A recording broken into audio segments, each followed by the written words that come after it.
And Canyon Lake Broadcasting here at the Hawk Baseball Field as the East Central Hornets come into town. They're already underway, and we're off in a quick first inning here as the game got started a little early, folks. Welcome, everybody, across the Fruita Plains and around the globe. This is Canyon Lake Broadcasting, and we're already in the first inning here. 3 balls, 1 strike, 2 outs for Canyon Lake on the mound. Tyler Pauly, LJ, and Darren over here getting things set up like only Speed Racer could, or Scotty on the Enterprise. A game before, which Canyon Lake won against there's a base as a hitter up to the shortstop, and Anderson runs one down. It's going to be out. Number 3 for Canyon Lake. Yeah, we had a game early. We're sorry, Bart, for the delay. If you're going to come on at 5:30, the game started early as Canyon Lake defeated the Huskies from. Wait, hang on just a second. I'm still trying to get my bearings here. That's all right. We're on early, folks, as things have we beat San Antonio Homes. San Antonio Homes. And a shutout. Hunter Anderson combined with Peyton McMullen for a gem, and just really threw extremely effectively. We had some hot batting. So our first home run of the year. Green takes one deep. Missed it. And just a lot of good batting. I'll recap what we saw in the first game as we go through this game. But again, we're here. We fast roped it. LJ's going to be on the play-by-play today. He's going to be showing. At some point, I'm going to peel out of here and get on the camera. We're short a guy. We've had some ailments in our crew, and got to get those shots in. But no, it's Canyon Lake Broadcasting, voice to the Hawks. Be Darren producing as he's doing right now. You'll hear from here from time to time. LJ will be doing double team, as pretty much you all will. But this is the tournament here at Canyon Lake, and welcome everybody from East Central as well. But we'll give away our prizes today, and we're off and running in a quick hurry, that's for sure, as Darren's still fiddling around. And, kind of like the game of baseball, you just kind of adjust as the game goes on. It's all strategic. Canyon Lake coming off a big win, coming off a really good tournament. They went 3-2 in a tournament this last weekend. Saw lots of pitchers, saw lots of good effort, a little bit of cleanup to do. But I would tell you that the last game that we played was one of the most effective games in terms of defense and offensive production. So they put a complete game together, behind the pitching of Hunter Anderson, who was extremely effective. Strike counts, it had been amazing. At 75 to 80% strikes, which is what you want to see out of a good baseball team. So starting to put it together as we roll into District Corey, and we're just excited about what the product is on the field. Well, we got a good product. We've gone to I think that makes us 10-3 on the season. Am I correct on that, LJ? Yes, that makes it makes us 7-3 on the season. We were 6-3 going into it. That's our 7th win. I'm sorry, I lost some games there, man. But well, maybe I got to go back and look. Maybe I'm wrong too. That's all right. I'll get it all up. We're here. We got a game in front of us, and it is East Central as Pauly takes a swing, chops one up to the pitcher, and he's going to fire one back to first, and they'll take Pauly out, first out of the inning. Yeah, Pauly, super good at bats. The last game gets out in front on the first pitch and just kind of chops one over to the pitcher for the first out.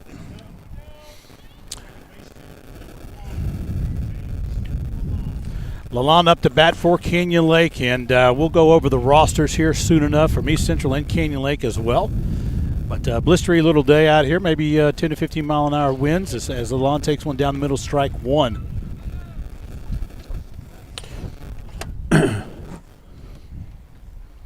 Lalonde will be his second. He'll be playing second base. Pauly will be pitching in the 3-hole. Will be number 17, first base Schultz today, and fouled one back for Lalonde. He'll go to 0-2 on the count, 1 out.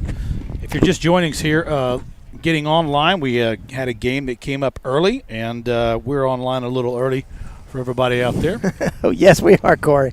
We are online. That I can attest to. I don't know if you're a computer hacker, but we hacked our way in really quick, thanks to Darren and all his gizmos over there. So. Yeah, we got you online. We had a little bit of issues to start with, but that's because we're, as Corey put it, racing to have this all functional for you. So yeah, with a game that started about 25 minutes earlier than it was scheduled for. Than it was planned. So We're going to make it work. We're going to make it work and bring it to you the best we can. Find a way is what Escamilla says over on Find third. a way. Find a way. Find a way. Lalonde takes one high, and he's going to call a strike on that one. Lalonde will sit down on a 1-2 pitch. Up next will be Tanner Schultz. He'll be playing first base today for Canyon Lake. Well, similar to the last game, the Hawks are kind of getting off to a little bit of a slow start. They went through the first inning 1-3, and but then came back and just started rattling the bats. Here's a pitch down low into the dirt. That's their pitcher, number 7. So, Corey, you're telling me you're going to go work the big camera. That's what you're going to say. I am. I'm going to make sure we're all set here. Yep. Yeah. And that we got our feet under us. Yeah. All right. And I'm going to work the big camera as Tanner Schultz takes a strike, and that'll be 2 balls, 1 ball, 1 strike on the count there. So we're going to double up down here as the production goes with UNLJ. Yeah, absolutely. And we're going to get on the big camera and make sure that thing happens. Try to make that work and maybe get a few tight shots along the way as best we can. And we got a field level camera. We're trying to keep that on the play at hand. If it sounds like the wind blowing, it is. Yes. But we'll go to the game today, and people listening out there, we're going to announce this again, just because we've come on early. But we'll give away our Mima's Tacos and Nutrition Shack shakes as well today. So stay tuned for that. And I'm going to exit myself. Oh boy! I'm going to excuse myself. Is that is the appropriate thing to say? Well, that doesn't mean you're going to run to the camera. Trying to find a nice way around that one, LJ. But yeah, And Schultz goes down on a 2-2 count, 3 outs for East Central Hornets. But yeah, it's a good time as we change innings, as I excuse myself as the best I can in the most appropriate way. And that means to go work the camera. So at the bottom of the first frame, we're 3 up, 3 down on both sides. So we are already through the first inning. That's right. All right. Pretend like that first one didn't mean anything, although it does. For both pitchers pitching effectively to get through the top 3 of the order. Well, you like to get into a little bit of rhythm. So that's right, and on low pitch count, even pitch count. So you saw 11 pitches from Tyler in the first, and that's kind of where you want to hold it, Darren. We saw Hunter do that in the first game. He was able to really hold his pitch count down. Staying effective with a good curveball. Pauly comes in. He's a senior pitcher. He and Schultz have kind of anchored that pitching staff. Pauly with probably one of the most effective sliders I've seen thrown in high school. I mean, he really moves the ball around well. He can control it. Not afraid to throw it for a strike, at the first pitch or on a 3-2 count. Also has a good fastball. So when we talk about Pauly, what kind of pitches he got in the bag? You said slider. He's got a slider. He's got a really effective changeup that he can also locate. His pitch is his slider. He sets that up well with that fastball, and he can control that fastball, move it around quite a bit. So, we really look for Pauly to kind of maintain his rhythm here with 11 pitches to start the second inning. We got the 4-hole, Prado up to bat. All right, well, we got some people that are wanting to watch the game online. They're asking me how to get there. So, Canyon Lake Broadcasting, either on Facebook or YouTube. If you're listening, you know that. That's right. This YouTube thing is kind of nice. And so for all those that miss a little bit of it, you can go back to the YouTube channel and pick it up. And it's, almost entirety because we were racing to get off the first inning. Ball up in the air, foul. And we start off 1-1. One of the things that Escamilla really has the benefit of is he's got a lot of players that can play a lot of different spots. Chase Anderson behind the plate did a great job in the first game, but now we have Dalton back there, and it's important because knees are a big deal for a catcher back there. Knees and thumbs. Knees and thumbs for sure. And when you're talking about a tournament like this where you're playing quite a few games in a short period of time, what kind of pitching rotation does the Canyon Lake have? I mean, how deep do they go? Well, they go deep, and we saw that last weekend, Darren, when we watched them go to the bullpen with Austin Bowers and Baylor Vickers, both kids extremely effective. Came in and acquitted themselves well to kind of kind of fill up, some gaps. Pitch count is so critical, and of course in high school they manage that closely. Technically, a kid can go 110 pitches in a ball game with a called strike, a super good pitch by Tyler Polly, bringing up the number 5 batter, Garcia. Remind me to, if we have time in this game, I'll share a little pitching story about Baylor later in the game. Baylor, we haven't seen a lot of Baylor this year, but the way he came in, the way he did his job is evidence of a well-coached ball club. I mean, they come in when they are needed to, and they do their job, and that just is exciting for not only this year but the future of Canyon Lake baseball. Well, and you talk about you have aspirations of getting into the playoffs, doing some things. You need that rotation. You're going to use them up. You're going to use them in the course of going deeper into the playoffs for sure. Swing and strike 1 on the 5th batter. And it's also even more compounded this year, Darren, with the notion of COVID. Yes. There's always injuries you have to battle. We've really kind of found our top 5 as foul ball off and brings the count even at 2-2.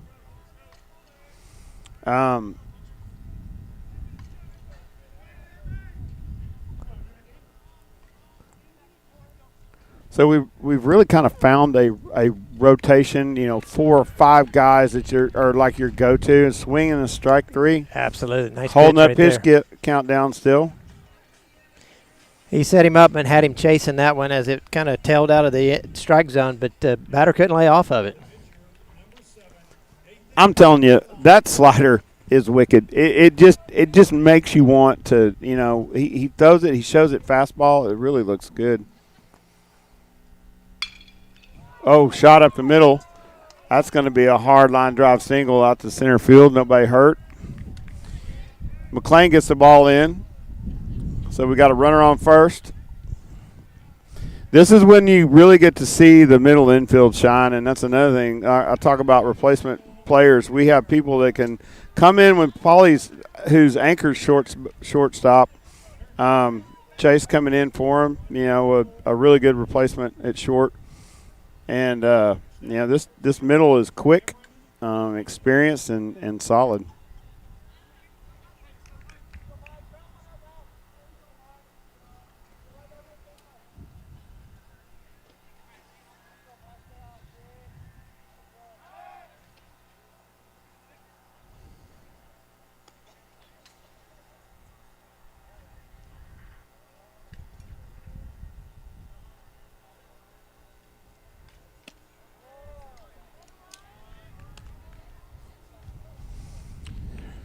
So, ball 1 after an attempted pickoff.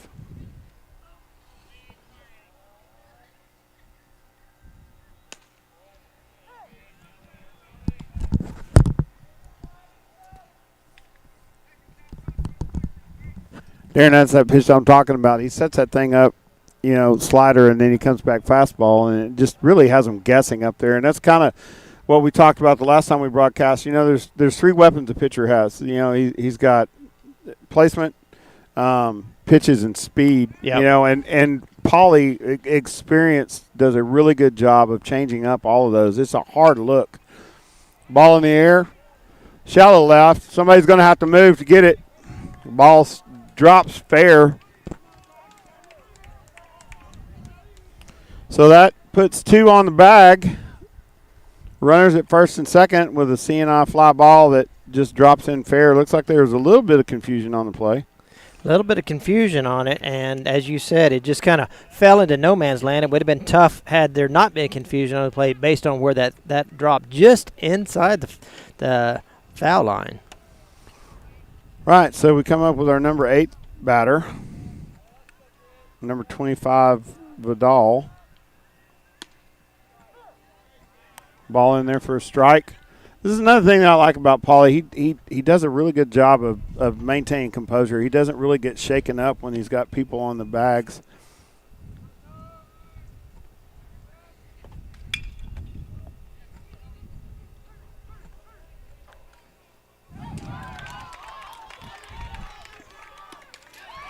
And that's a double play ball right there. Out at first and then tagged out at home. Excellent play by Canyon Lake on that defensive effort in the field. So a little bit of confusion there. The third baseman's coming hard over across, crosses over the shortstop. Anderson has to pick that ball up, deliver it over to first, but heads up play on first base by Tanner Schultz, getting the ball back down to the catcher with them trying to be aggressive on the base pass. Yeah, absolutely. Caught them trying to get a little extra there, and they paid the price for it. Yeah, it was exceptional heads-up baseball by Schultz. And, you like that experience by Schultz. He's also a super athlete. You like that experience by Schultz. And watching the field, seeing what they're doing. They thought they had something there because the extremely hard play by the shortstop over the first.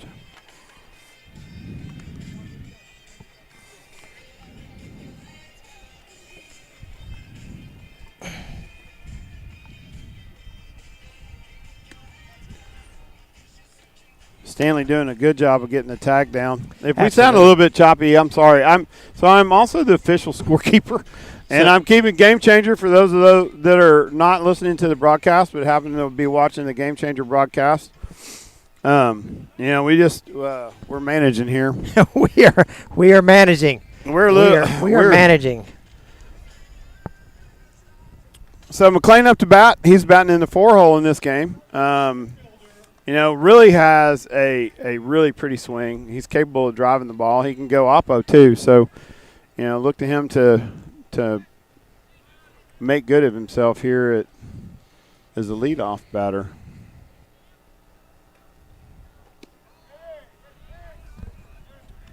Runners on base. It kind of scares you a little bit. But we come out of there unharmed. Pitch count went up a little bit on Pauly then. Second ball down low on McLean.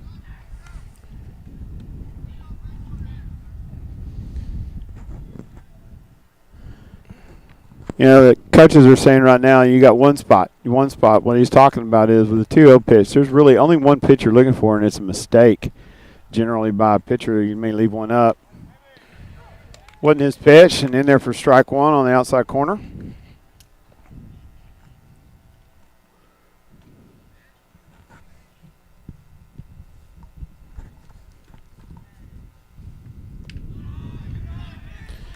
Ball in the dirt, driving to count to 3-1. Hitter's pitch here.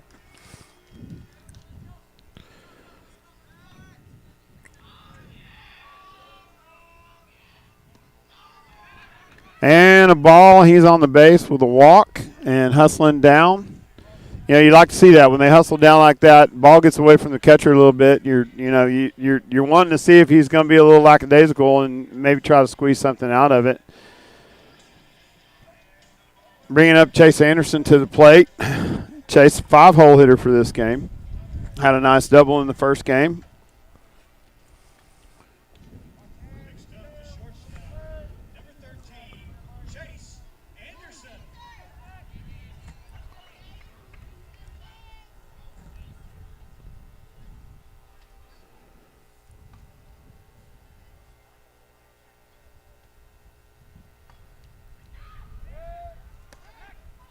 Wow, nice grab by the catcher. That ball's way up. He comes off his feet, Darren, in order to grab that out of the air. Yeah, that pitch kind of sailed up on the pitcher. And the wind is messing with him. I'll tell you, pitching in a windy day is extremely difficult. The ball will try to sail on you if you get it up a little bit.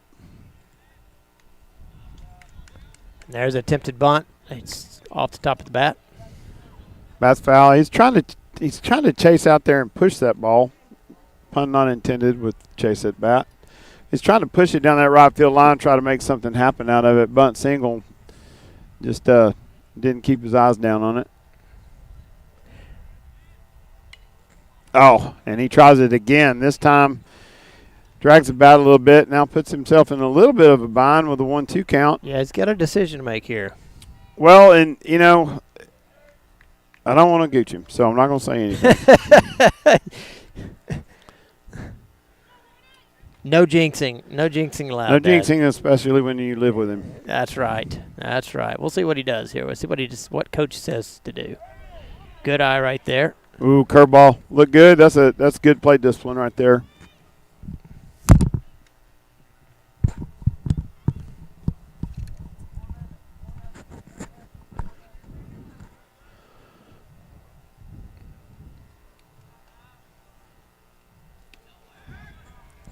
A good job by the catcher blocking that pitch. Fills him up. That's a 3-2, and that's kind of what you want to see is plate discipline. You're looking for your batter now to widen his stance, kind of choke up. You know, ball and play or foul balls are your friend. Trying to drive up that pitch count a little bit. Quality at bat if he gets another one.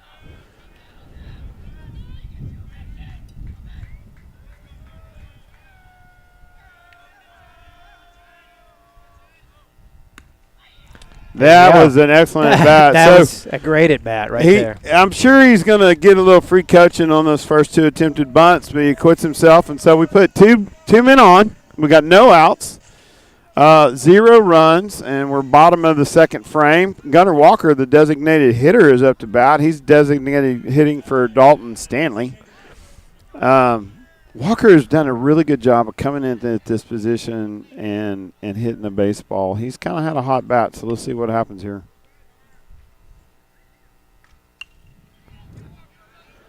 He's looking for first pitch fastball, and he got it. Fouls the ball off to the back of the screen. In that situation, he just wants to get maybe the best pitch he'll see. He's trying to react to it, right? Yeah, he's jumping on what he thinks is going. So you kind of go up there. You'll hear coaches say a lot of times, "Have a plan, have a plan." He's watched the first pitch strike quite a bit, and it may be the best pitch he sees. Always remains to be seen. Ball off the ground, good block by the catcher, saving the runners and holding them on their bases. Tell you what, we have seen some great catching in the last 2 ball games. The catchers have done a really good job of plating the ball up and keeping it out in front of them.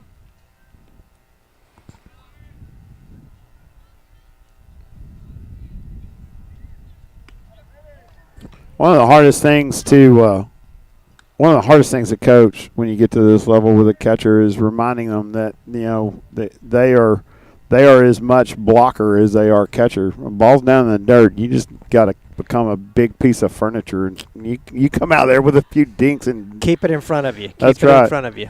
So you teach them to drop down to their knees, on the pitch, and just kind of turn their face into a backstop. And that catcher does it again. Moves over, ball in dirt. Spiked fastball is the hardest one. And that's what he just saw was a spiked fastball.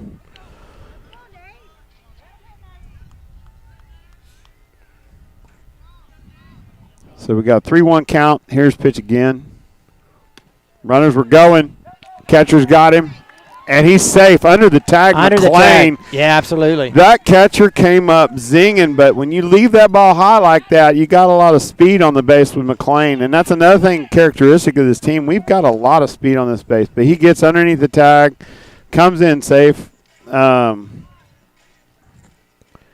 he was able to get underneath that tag. He actually, slid wide of the bag and was able to get a hand over there. And they just couldn't get the tag down on him. It was a good throw from the catcher. As you said, he came up firing.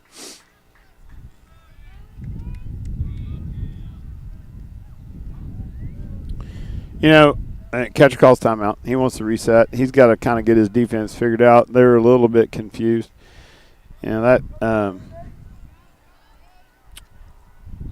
Walker steps out. Now comes in 3-2. Runners at the corners. Payoff pitch. And tipped, foul, and the batter is out. But moves Anderson safely over to second base. So now we got Baker up with 1 out, batting in the 7 hole. 2 runners in scoring position, which, in tough games, that's exactly what you're looking for, Darren. You're trying to just find a way, put people in scoring position and squeak them around. Find ways just to move them from base to base, get them in scoring position. There's so many things that can happen, and what probably can't be seen on camera, but is what's going through that catcher's mind is how important now it is to really be a hockey goalie and keep that ball in front of him. This is a really deep backstop back here.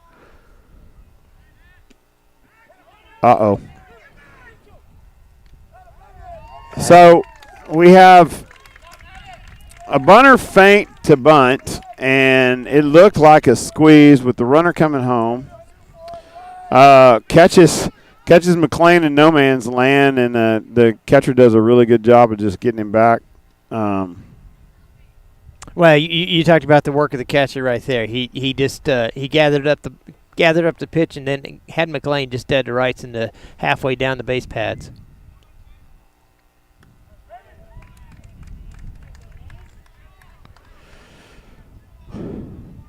So count goes up to 1-2.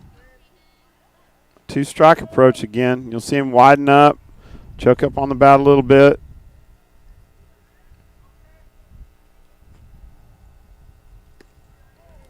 And a breaking ball down low just off the strike zone.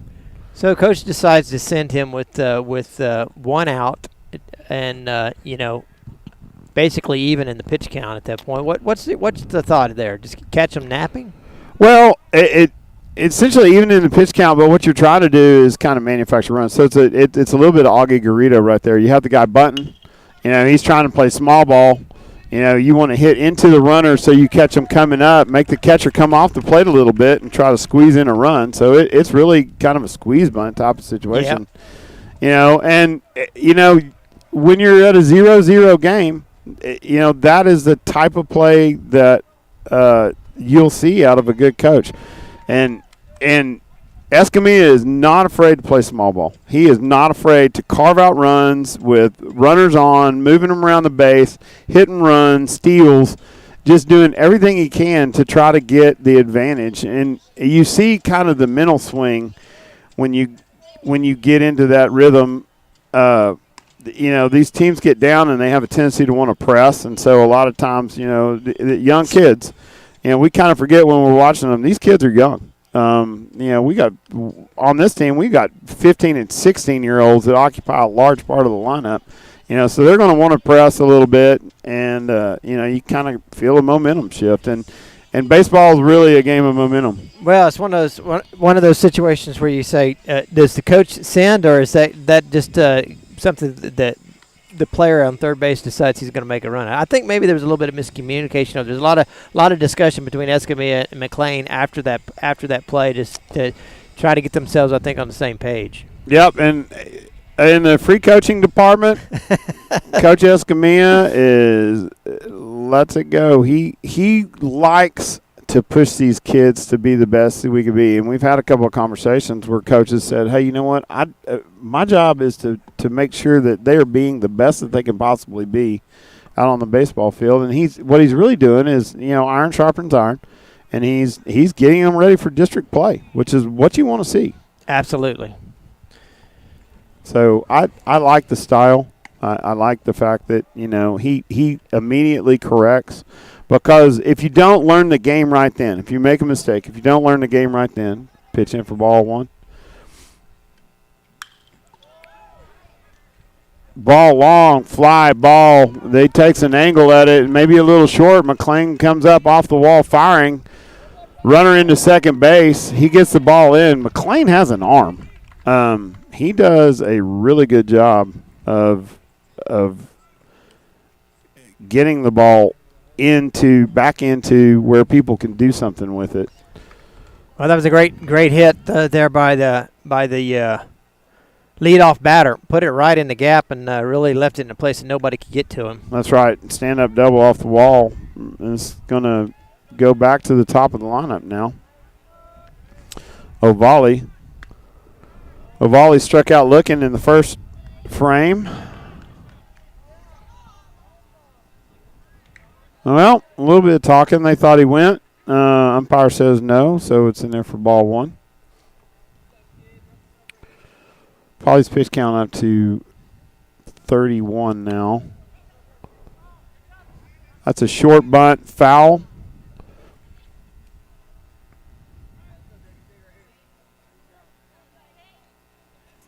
So that's an interesting decision there. So in this situation, bunting down the third base line, forcing the third baseman to either make a play or the pitcher to come up and make a play on the ball. Do you typically see that when you got a man on second that's trying to advance him to third? Yeah, you don't. They didn't have the wheel play on, so they're not trying to roll the defense around to try to make that out. They're kind of looking for that out. This coach recognized that, playing a little bit of small ball as well, and so we got a similar coaching mentality going on. We talked about it the other day as a game of chess. It's not checkers. You're thinking every pitch. You're deciding what you need on every pitch, and he tries to put a bunt down. It goes foul, so now the count evens up 2-2. Man on second, no outs. Batter calls timeout, wants to recenter a little bit. Sometimes I do that not to recenter, but to kind of mess with the catcher a little bit. Pauly remains calm on the mound. Come set.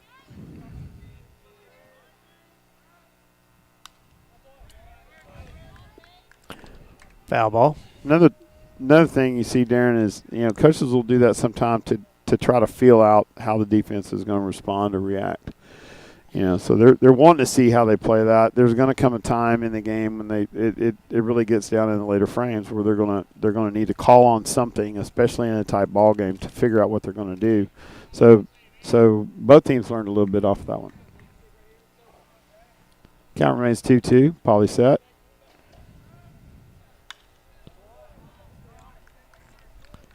And that'll be foul down the first base line. Well out of play. As you said, you got some big alleys and big foul ball areas on this field. Yeah, you could let us lead. I used to pilot a lot of airplanes, and I'm convinced I could land You could land something in there? I could land Cessna 150 on this field in foul territory. Oh, long fly ball deep out to center field. McLean acts like he's got it. He's underneath the ball, and there it is. There's that arm. That's exactly what you want to see. Freezes that runner at second base, so long out. And exactly what we needed right there. So now we got an out. Confidence behind us. Got a man on second. Nice job of McLean out there, fielding the ball and just rapidly getting that ball back in. Just gives the runner no chance to tag up. Yeah, and McLean being the one caught off base out there, he did not take the at-bat out into the field, and that's just maturity. It sure is good to see that. So, once again, we talk about confidence. It's kind of a confidence pump. Pauly with a slider. Misses ball one up.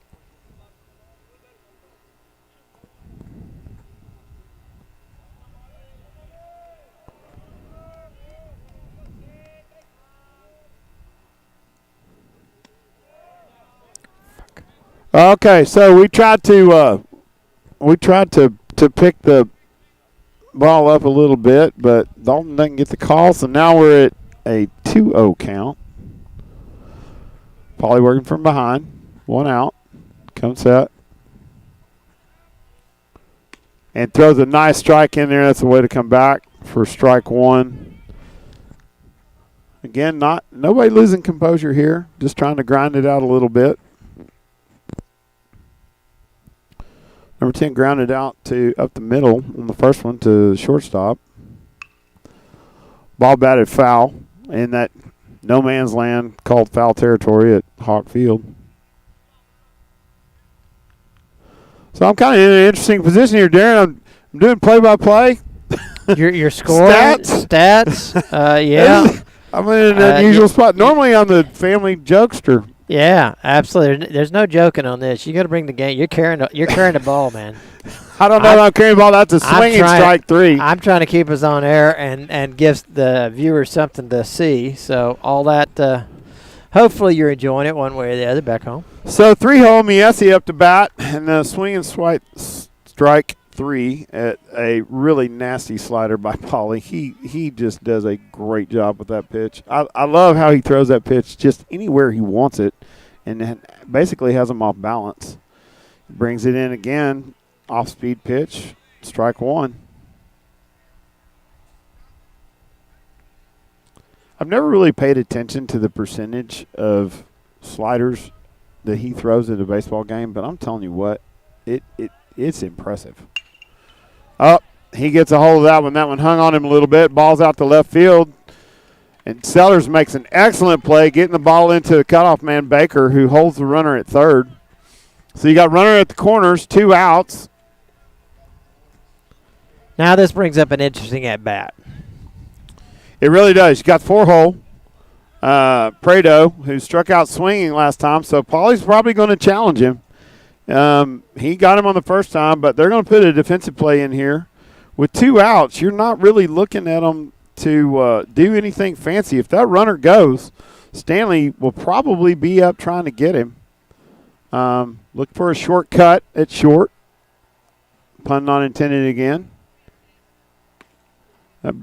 Again, breaking pitch in there for a strike one. That's just I wish we could do that pitch justice. I hope the camera picks that up, folks, because that's just pretty to watch.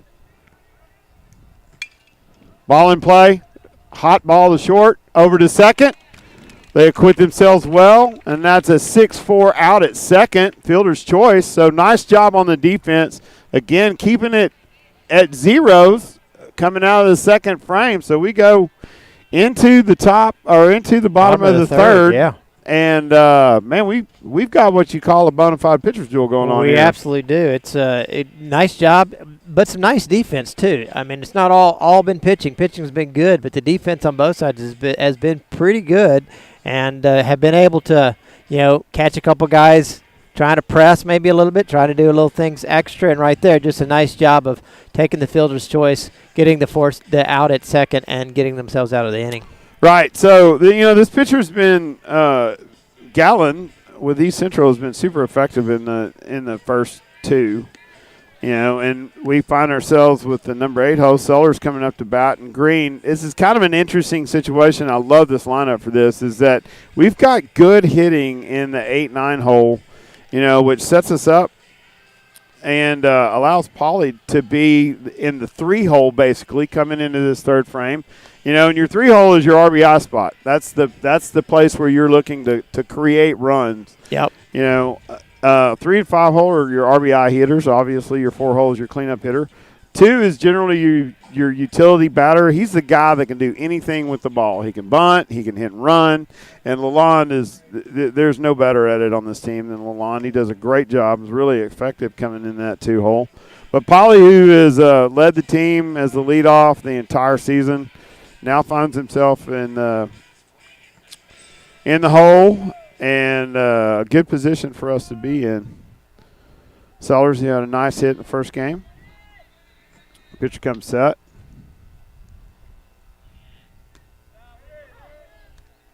And it's in there for a called strike looking. So 0-1.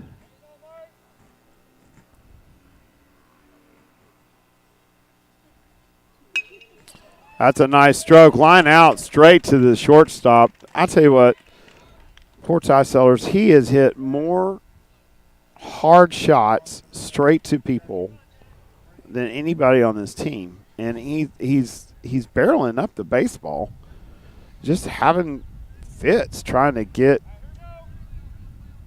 the ball in a gapper.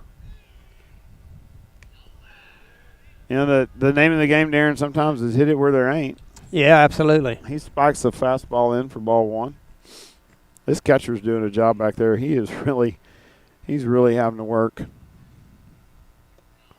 Catcher sets up low. He throws low, but doesn't get the call in for ball 2. So 2-0 count. Here we go in again. 1 spot. You heard Coach say it. He's looking for the one pitch where this pitcher might make a mistake and try to do something with it. Oh, that might have been the pitch. Outside edge for a called strike.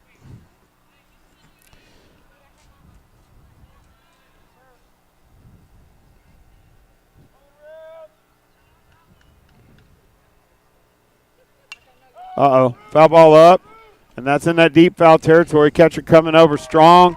This catcher is talented. He catches that ball on a dead run, plays it excellent, does a good job of hawking that ball down, and so we are now at 2-8, 2 outs.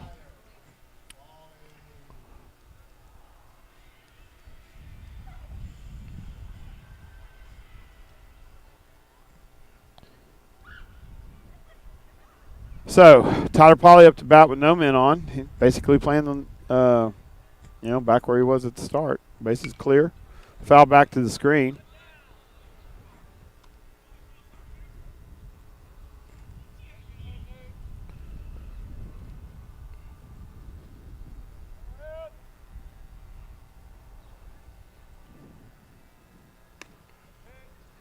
Pitcher came set.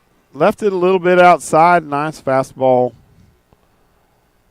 in there for ball one, so the count evens. 2 outs. No men on, no runs. And there's a looping curveball that stays up. Livens up the dugout a little bit. They really like it when pitchers miss high. You'll hear them say, Escalera. Oh, Spanish for louder, as I have learned from my sons taking Spanish. Spike fastball in the dirt, ball 3. So Polly in a really good spot right here with a 3-1 count. 2 outs, but we've rallied with 2 before. Galen with 42 pitches.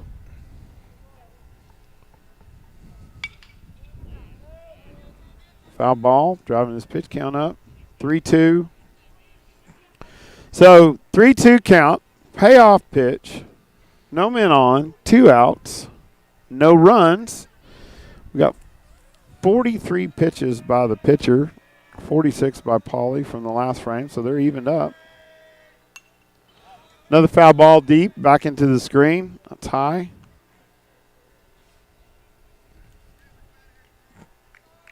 You really want to see Pauly on base for a lot of reasons, none the least of which is the obvious, and that is we got a runner on base, but you also want to see that pitch count drive up a little bit. This guy's been super effective. And it's ball 4 out ball wide. 4. So with 2 outs, we put a runner on first. A runner on first with your utility guy in, and Pauly's the pitcher, so as is the usual, you'll have a courtesy runner, and our courtesy runner is 99 times out of 100 Peyton McMullen, who's long, tall, fast, got good base running sense.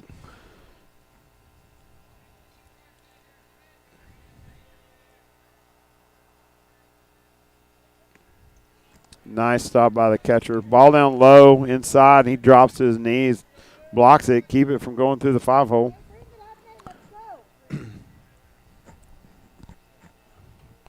Lond had a nice hit in the first game with a 2-strike count. Ball low again. Bringing the count to 2-0. 2 outs. Speedy Peyton McMullen on first base.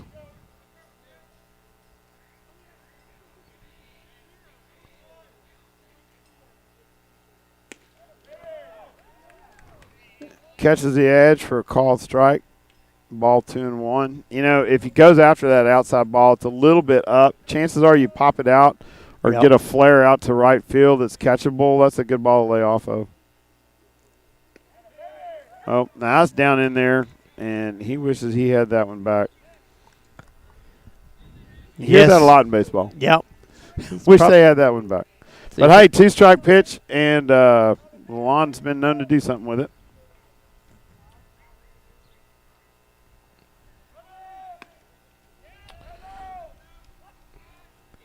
Ball's up high. Peyton McMullen makes an attempt at second and gets in there easily with a high throw over to the second baseman who's covering.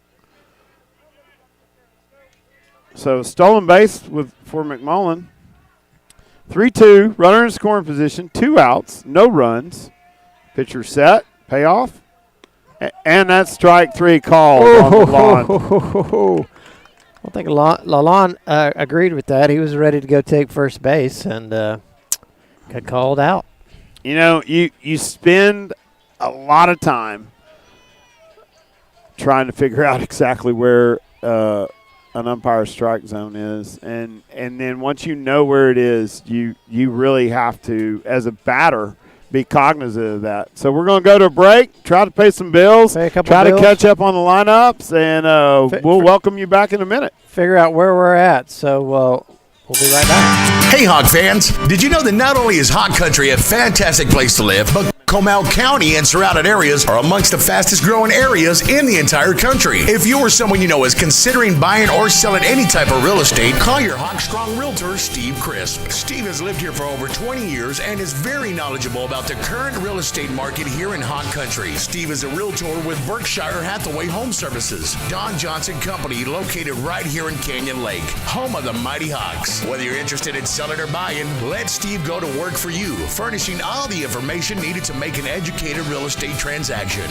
Due to the strong real estate market, our property here in Hawk Country has and continues to appreciate in value. If you own real estate and would like a no-obligation market analysis on the current value of your property, give Steve a call at 830-832-0257. That's 830-832-0257. Go Hawks! Hey Hawk fans, this is Faith with Elite Water Rentals. Summer may be winding down, but one thing's for sure. It's still hot in Texas, so come rent a pontoon or jet ski from us. We're open 7 days a week, and your safety and satisfaction is our top priority. Beat the summer heat. Call 210-347-3436 to reserve your time. That's 210-347-3436, or visit us on Facebook, Elite Water Rentals. Go Hawks! Hi there, Hawk fans. This is David and Melissa Salcedo coming to you from Meemaw's Tacos. It's our favorite time of the year again, and here at Meemaw's we love supporting our Hawk athletics, whether cheering them on the field or court or feeding their muscles at the shop. We're open 7 days a week, serving breakfast and lunch. Guys, go visit Meemaw's Tacos while you're in the Canyon Lake area. We're going to get back to the game as they were quick on that change in between innings, and so we're happy to bring you back. But yeah, go get you some Meemaw's Tacos along the way, and we ask you to visit all of our sponsors. Fishing out on the first one, Polly gets a first strike ground ball over to the Lalonde, who has been super sure-handed over there and gets the out. So it was bang bang play on the first pitch. We got Galen, the 7-hitter, up. Ball hits the Lalonde again over to second. He makes no waste of time over there, slinging the ball over to Tanner Schultz on first base for out number 2. No issues for Lalonde to just scoop that up and get the throw over to first. Yeah, I've watched Lalonde play a lot in summer ball and had the pleasure of being on some summer ball teams with him. And I can tell you, that kid is just a hustler. He is really fun to watch. And second base has really just been the place that he has found where he has been super effective. He's acquitted himself well over there. So got first ball in, called strike. Last time 7-hole hitter number 9 was up, he drove the ball out to a spot where no one was going to catch it, kind of in no man's land, a little flare. And so it fell in there for a hit. Pauly loses that one, so the count's 2-1. We got 2 outs. We got no runs. Pauly's pitch count up now to 53.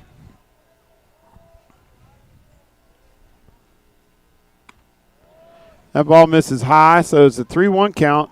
And with a kid that has proven to himself that he can drop one in, I wish I could holler out there and say, kind of keep playing left on this guy. He's got a pretty swing. Swings left field. Oh, and he fooled me. Of course, I'm no longer the baseball Nostradamus. No, Garrett. you're going to have to give up the title. I have to give up the title. And the crown and the sash. You're giving it all back because that time he took it to right field. Yep, nice little line drive single. Good 2-out single for them. So putting a little pressure on the Hawks. Keeping the inning interesting. We got solid catching and Dalton Stanley behind the plate. So look to him to try to manufacture something here. Swings through it, and that is strike 1. That is a beautiful pitch.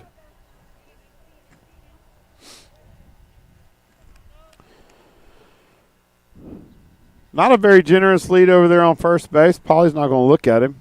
He's going after the batter. Yeah, I don't think Pauly's worried about first base at all at this point with the 2 outs. Yep, he kind of misses just a little bit outside for ball 1.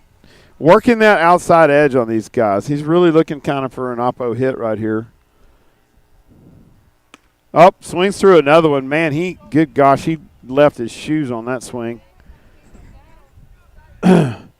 So really trying to do something, and that's kind of what I talk about. You know, you when you get in these type ball games, you know, younger kids try to press a little bit, and he just pulled his head out and his jersey out and his shorts out and played down at second. Dalton, that ball was outside a little bit. He had to play catch up to come back and get set and get it. He slings it over to Chase Anderson at short, but not in time for the tag, and we have a stolen base, so we got a guy in scoring position. Number 8 hitter, Vidal, up to bat, who singled over in a gapper. And he hits that over to the top of Chase Anderson's head. Left field, there's going to be a play here at home. Watch and see what happens. Hayden slings it. He scores. He's behind the runner a little bit. So first blood by East Central on a line drive single out to left center field. And the play is made, but not in time at home plate. Well, doggone it.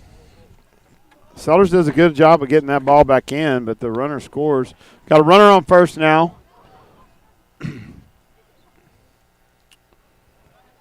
And a 1-0 ball game. East Central draws first blood. Paulie's pitch count, got to watch it a little bit. It's getting up a little bit higher. Ball in there for ball 2. So working on a 2-0 count. Number 9 batter is up to bat. Number 8, we don't have a name on him. The defense is set as standard. They're trying to get the short sack. Uh-oh, ball flared into right field. Jeremy Green pulls up a little bit short on that ball. He didn't want it to get behind him and cause another score. Plays it, keeps the runners at first and second, and that's another little flare, Darren, that falls in. It's created a real rally here in this in a 2-out situation, in which they were able to drive a runner in that was walked on, and then as you said, a couple little flares, and it's paid the price. Yeah, and probably pitch count getting up a little bit. You know, you kind of look for a 15-pitch inning that is kind of the average. That's what you want to keep it at. And it's getting a little high here. Paulie, strong kid, and has shown the capability to go way deep in a ball game. So not a lot of concern, but we just need to get out of this one here.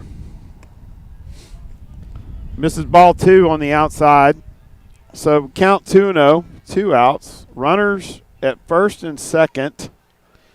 And we're back up to the top of the lineup with Ovali, who hit a long fly ball out to McLean in right center field.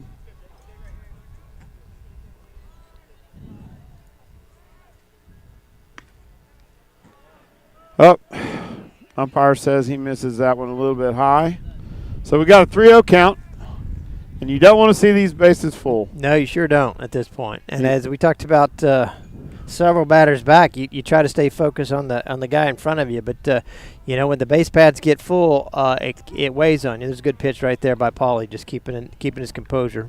Yep, standing in there for strike. He's got a freebie. He was holding all the way, but that's what you want to see thrown. You need the. Yeah, you need that.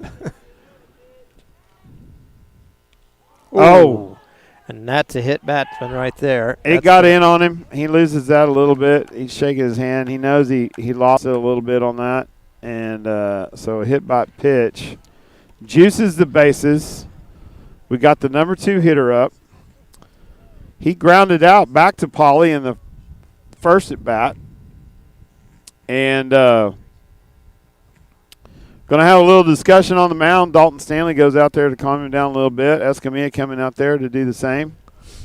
So we got a little pause in the action, just long enough in order to have a little powwow. Settle the nerves. Kind of the funniest thing is Escamilla posted this the other day, and it was a Facebook post. Guy said, "Hey, Coach, how come you don't ever come out here and talk to me when I'm doing good?" But that's not the way this baseball game goes. No, it's that's where he comes in. You hope you have the steadying hand of the skipper to kind of give you a little bit of a confidence and say, okay, let's shake it off.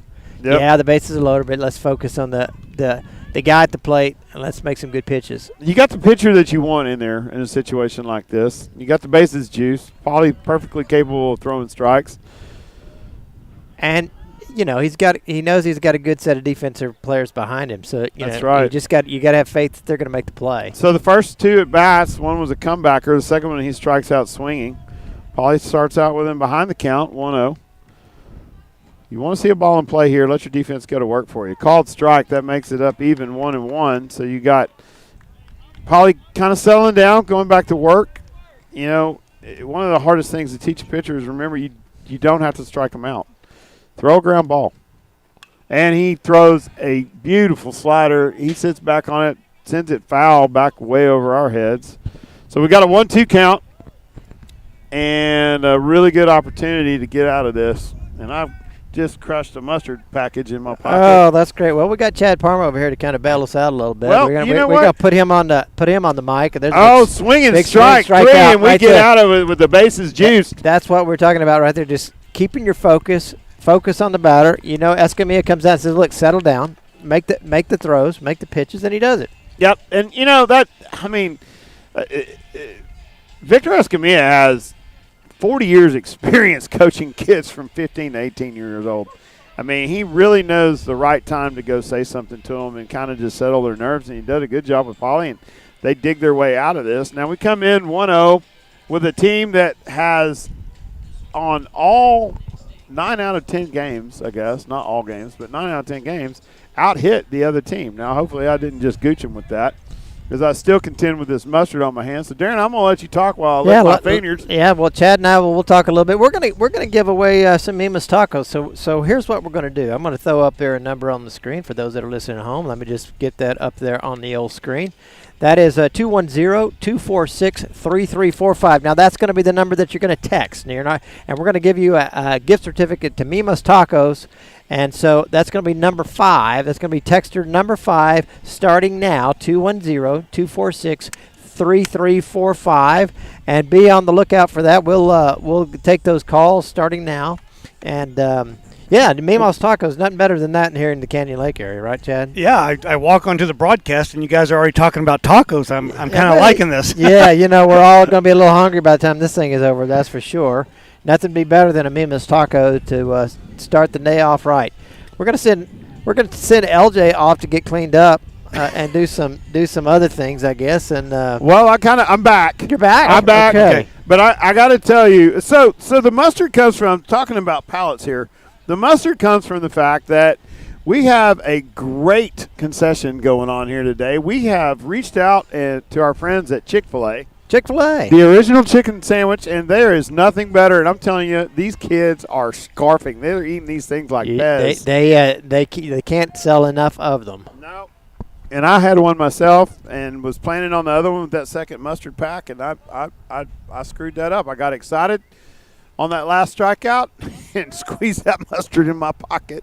So, needless to say, you had your own squeeze play. I did. I had my own squeeze play going on there. Nice, very nice. Oh yeah, it was pleasant. I got to tell you, nothing better than. Well, did you keep it in the pocket or on the hand? That's what we really want to know. Well, a little bit of both. So what I've done is I moved my my seeds, my sunflower seeds over the other pocket. So now I got mustard flavored sunflower. There you go. See, it's a whole new flavor. It's a whole new flavor. This is adapting and overcoming Darren at its finest. It is. And finally, I get to be back on the color a little bit. I'm going to tell y'all guys, the first game, my sons one was pitcher, one was catcher.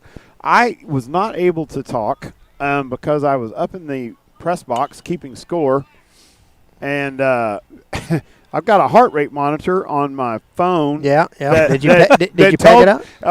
It not only said that I have a high heart rate, I think one message said, call the ambulance. Yes. You're going to die. Yeah, you don't need to be doing all that play-by-play while your boys are on the mound. 1-2 count on Tanner Schultz. He fouled 2 off, and that one goes up high. He loses that curveball. So we got a 2-2 even count, no outs. We're down 1. And hoping to see something big happen in this inning, aren't we, Chad? Well, we haven't got the bats going. Like the first game, I was there. Oh, and he swings through strike three. I was there in the press box with you in game one. Of course, you were sweating bullets. But we hit the ball really well in game one. But so far, Galan has shut down the offense here for the Hawks. He's had the Canyon Lake Hawks number so far in this game through through three, I should say. So here's Matt McClain coming on. And Matt was swinging a bat real well in the first game. He actually hit one over the fence. It was foul. But maybe he's someone that can get something going here and get a little rally here for the Hawks. Fouls it back, one. So, Chad, we saw him really kind of barrel up on a couple, and then he, was upset with himself. He looked at strike three, but, he's had a really solid bat. He's a transfer out of Smithson Valley, and, just came in the lineup and is doing a great job for Canyon Lake. Well, Matt, he's another one back into the net.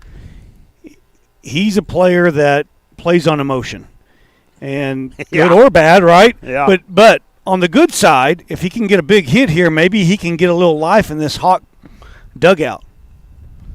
Swings through it. Pitcher digs it out of the dirt. Drop third strike. So it is a 2-3 swinging third strike out.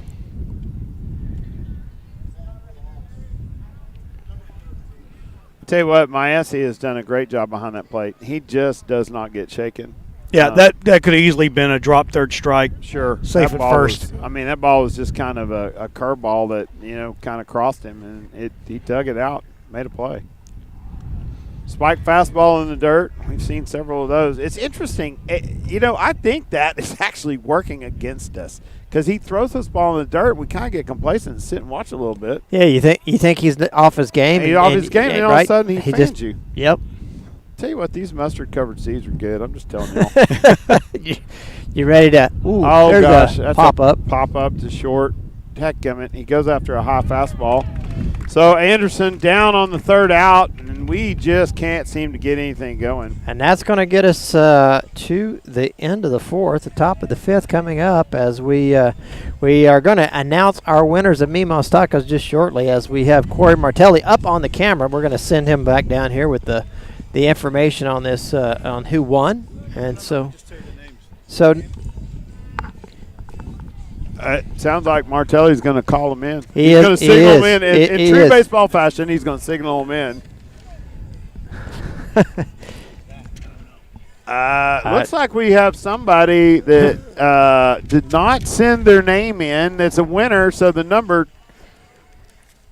the last four digits of this phone number are 2360, and I have no idea who it is. All right, if the 2360 is the last four digits of your number, you need to text that back to with your name, your name. And Janice Pauley. Janice Pauley. That's right, Kansian, Janice Pauley. Well, congratulations, getting a chance to watch her grandson throw the rock here tonight, and he's doing a really good job. We're getting ready to start the fifth. And so asking for a text back on our other winner. So we had two winners, right? So Janice Pauley, congratulations. You'll be able to give that gift certificate over to somebody local, or maybe you come on down yourself when you're down here next time, and you keep them for yourself. And then we had somebody that ended with 2360. That's the end of the last four digits of the number. If you'll text back in with your name, you were also in winning position. And we would love nothing better than to give you the Mima's Tacos.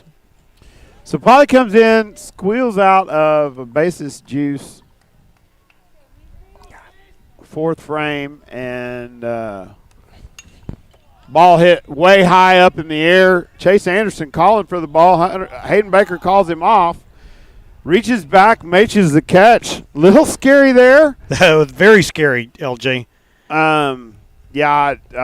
I was kind of playing that down. That scared the dog out of you, especially if you're a parent or a coach. You're saying, oh, Lord, that wind is playing fits, by the way. The wind could blow a thumping marble through a pixie straw, and you just can't see it. But if you're looking at the flags, they are blowing straight out. It is well over 15 miles an hour. Well, I tell you, being out here just for a few games, when the wind is blowing, it circles and it changes directions. You know, it'll blow from the south and it'll turn from the north, and you really can't get a total read throughout the ball game. Yep. So Prado up to bat. Struck out looking the first time, grounded into a fielder's choice with a 6-4 to get out of the inning by Chase and Lalonde. Fly ball into right. Jeremy Green handles it, no problem, and there's 2 gone here in the top of the 5th. Good play by Jeremy Green. Jeremy Green been solid in the first game out there in that right field spot. He's doing a number on it again tonight. So, 2 outs. Very efficient. Paulie's at 76 pitches now. Leaves that up for ball 1. And, you know, you're really hoping that he gets out of this pretty quick, because you'd like Paulie to be a guy that can go deep in the lineup and deep into the game. Brings that in for strike 1. Nice fastball right on the outside corner. That's your first baseman here, number 11, Santiago Garcia. Slider up for ball 2. So 2-1 count. 2 outs. Hawks are down 1-0, looking to get out of this quickly so they can get back up and hopefully get the bats rattling. Ball outside, past Dalton Stanley, the catcher. That comes back to the deck. And we have a 3-1 count. So hitter's pitch here. Number 5 batter up to bat. As we talked about, he grounds out over to second on the last at bat. Lalonde playing vacuum cleaner over there on that position. Ball's up. Way high, being called by Paulie. Everybody's off of it. He reaches back, grabs the ball, and we're out just like that. And that's exactly what we needed, boys. That's exactly what they needed. Nice job of Paulie just kind of gathering it back up after a tough 4th inning, and gets them quickly in and out of that pretty much up and down. Yeah. So we're all adjusting here. Seems like we've been adjusting this whole game, trying to figure out what we're doing on this broadcast. The voice of the Hawks is running the camera. The play-by-play guy, who is because we lost 2, not 1, but 2 cameramen today that weren't able to come here. So Chad was immediately filling in as the PA announcer, and then he got replaced at the last minute. So he's able to come down. Corey stays up. I'm running play-by-play. Darren is still running the Millennium Falcon here and keeping us in business. It has just been utter confusion.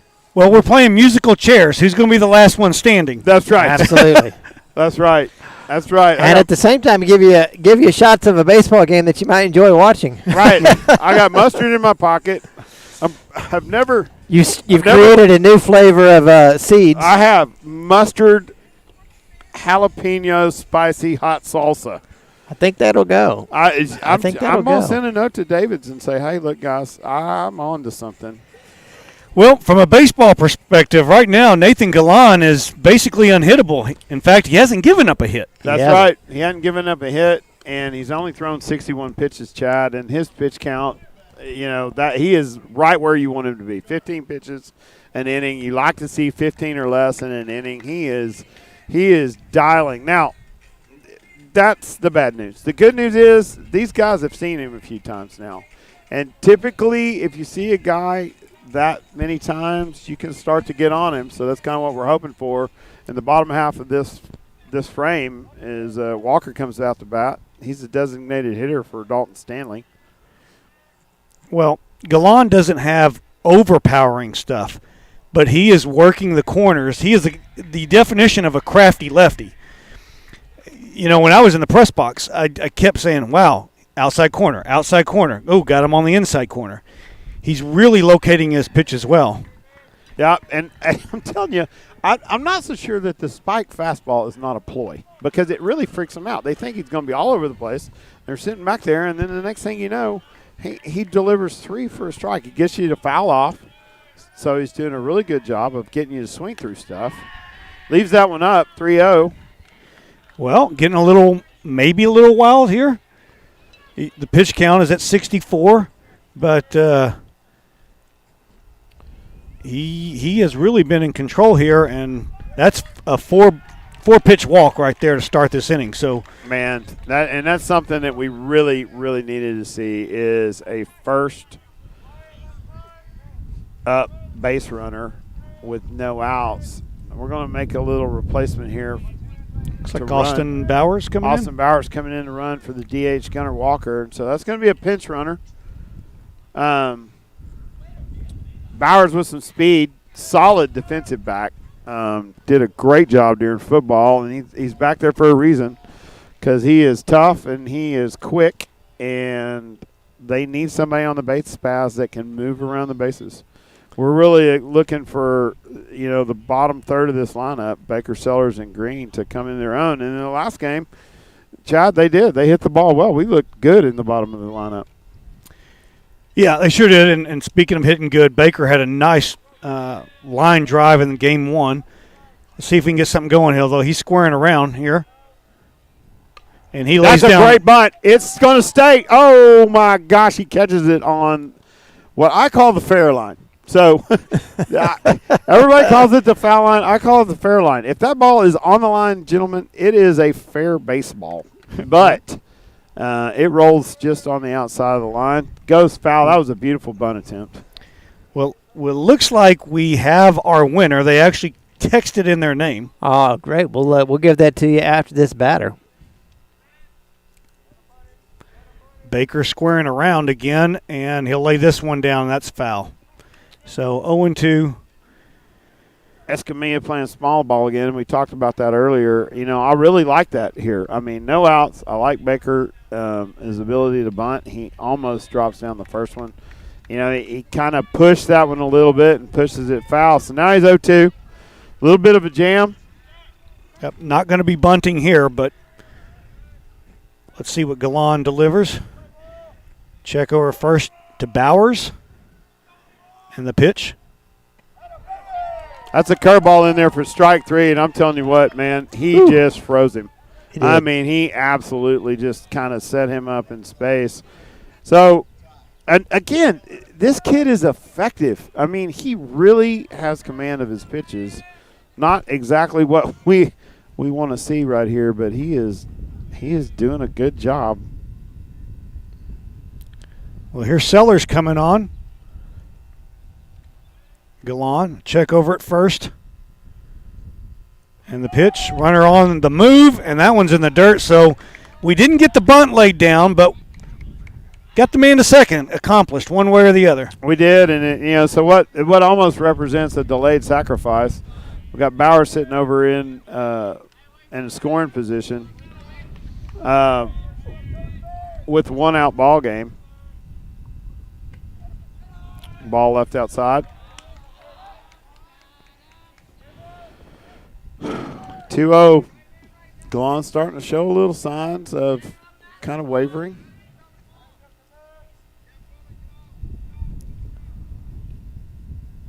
Here's Galan. Check back to second. And the 2-0 to Sellers. Swung on and missed. Again on the outside corner. He kind of swung through that one. He was really looking to do something with that pitch. It is tough to try to pull the ball on an outside pitch. And he catches him dead to rights and misses him. Pickoff play, and he whirls around, does a whirling dervish, and just throws it high over the short, or just right at the shortstop. Shortstop has to come off his feet to grab that, and we barely survived that one. Yeah, he had him there, and Orval did everything he could just to jump up and snag that one. A good throw, and could have been a different call. Well, the catch comes out to the pitcher to talk it over for a second. Susan McNeil was the winner of our second set of Mimo's Tacos. That is the grandmother of Hayden Baker that's on that. So excellent there. The grandmas are getting in the game. We had Miss Grandma Polly and Grandma McNeil for Baker. For Baker. So excellent. Grandma's cleaning up for their grandkids. I'm assuming they're going to try to give that to them. There is no better treat than a Mima's taco from your grandma. The 2-1 to Sellers.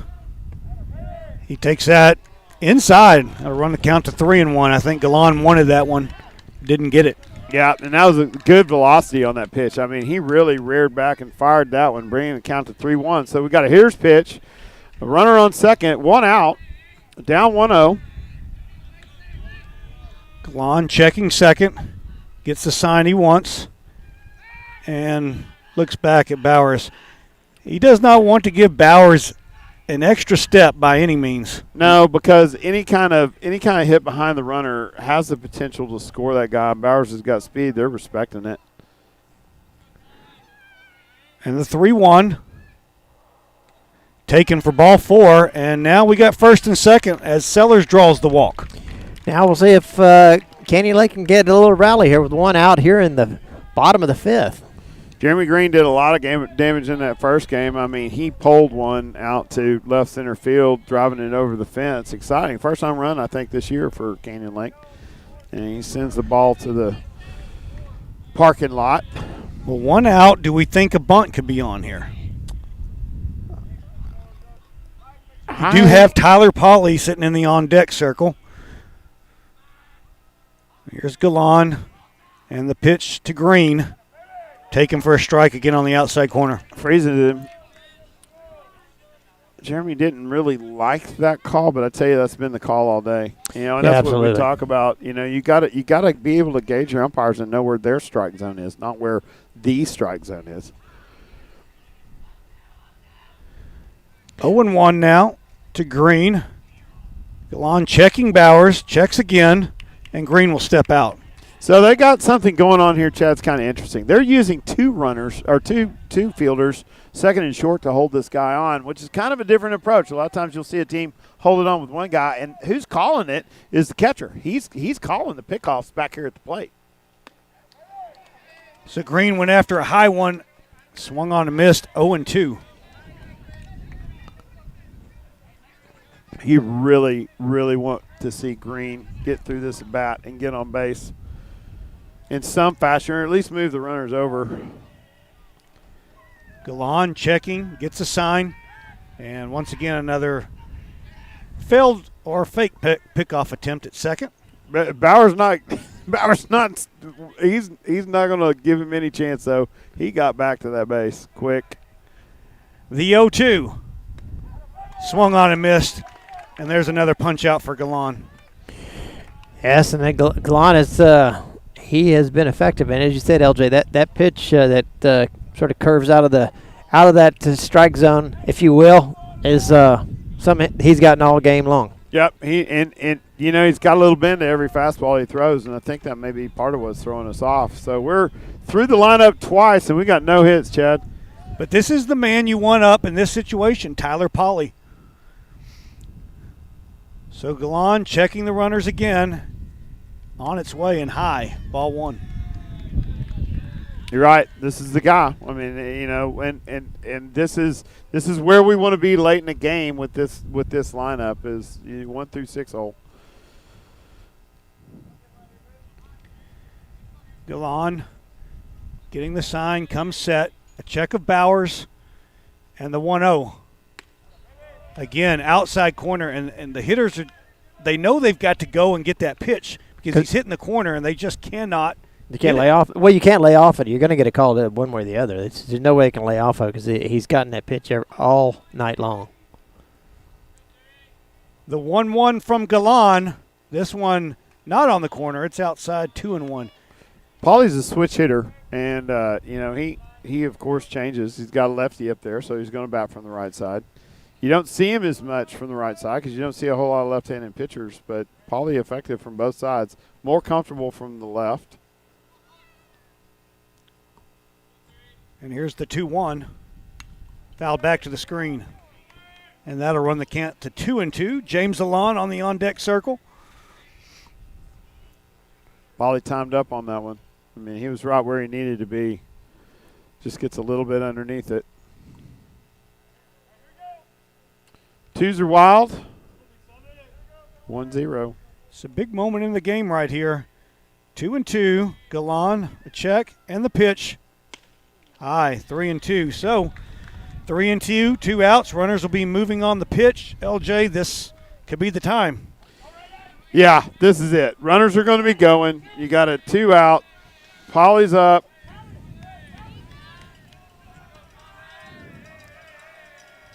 Come set, and the payoff pitch from Galan. Ball He leaves four. it up. Ball 4, and it puts Lalonde up to bat with the bases juice. And we're going to have a brief timeout as East Central's coach will go out and talk to Lalonde, as we're going to get a courtesy runner now for Polly as well.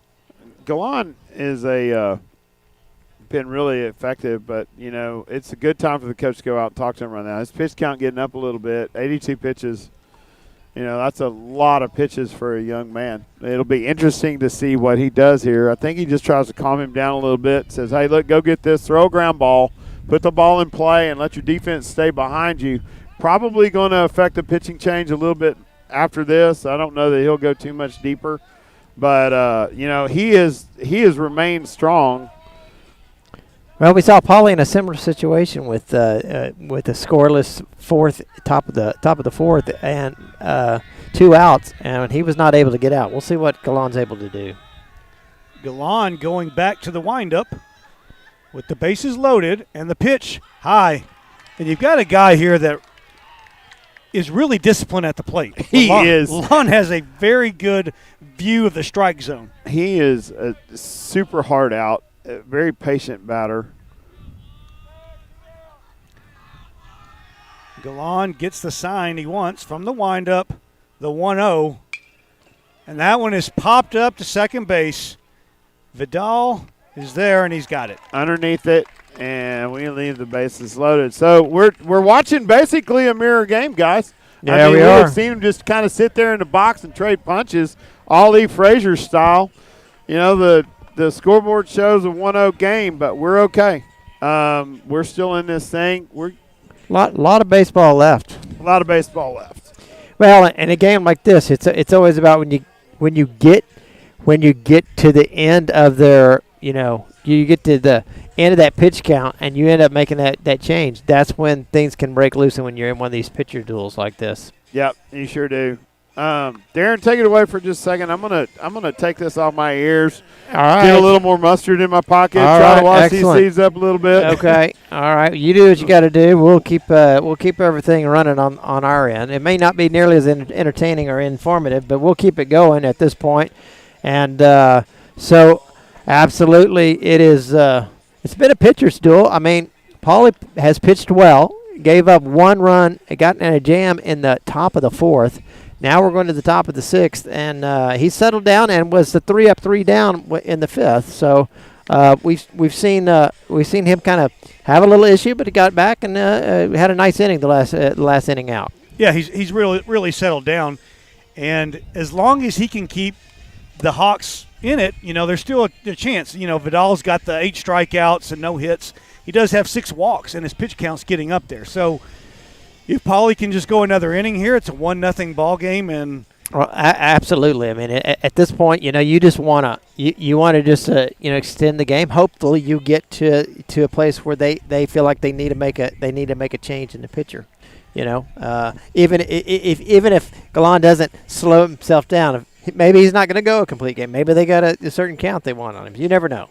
Well, it's a long tournament, and if he is their ace, which I don't know if he is or not, but he's sure pitching like one tonight. He certainly is. If he's not, he's doing a good job of mimicking that. You still got 2 more days and multiple ball games. Maybe he does have a pitch count that's set on him. Well, you never know, but again, you always you get late in the game, and that's where things begin to happen sometimes. So Galan is up here to lead off the top of the 6th, and LJ went off the broadcast, but that was me making him go to work. Yeah, he's got responsibilities, big responsibilities. So he's multitasking as well. He's been doing stats. He's been doing some other things. He's texting. He's formulating new flavors of sunflower seeds. He's doing it all tonight. Yep, and I come over here and just start demanding that he get on his game. He's not good. He's not doing enough. right. And wow. I know. I feel bad about that. But Not so bad that you didn't tell him to get on it. That's well, I have high expectations for L.J. Anderson. yeah. Well, you know What what might kill a weaker man. You know. when you set the bar that high, I come here and expect gold. Yeah, I understand. You expect baseball perfection. Well, he is the baseball Nostradamus, though. We had to take the crown and the sash away as he was prognosticating early in the game and missed a couple of them. And I said, "Hey, we gotta do something here to take your crown away." Crown, sash, and scepter all went. So ground ball off the diving attempt by Braden Welch, who's now at third base. And Galan, quick it out of the box, beats that. We'll see if we'll get a courtesy runner here for the pitcher. Nostradamus is back in the ballpark. Okay. All right. LJ, So I think I went from Nostradamus to what you called me last time was idiot savant. Idiot savant, yes. Yeah, but That was with all due respect. And- I want to just frame that up there. and it. Well, LJ, I'm sorry for putting you to work. Like I told Darren, I just expect the highest from you because you set the bar so high. Well, I'll tell you one thing. There is a bar. And he'll be at it later. So, yeah, that ball just kind of snuck by. It was an infield single that got by Welch on the dive. Would have been a tough play for him. Yeah, good play by Anderson to at least decision-wise, not to do anything silly with the ball and throw it away.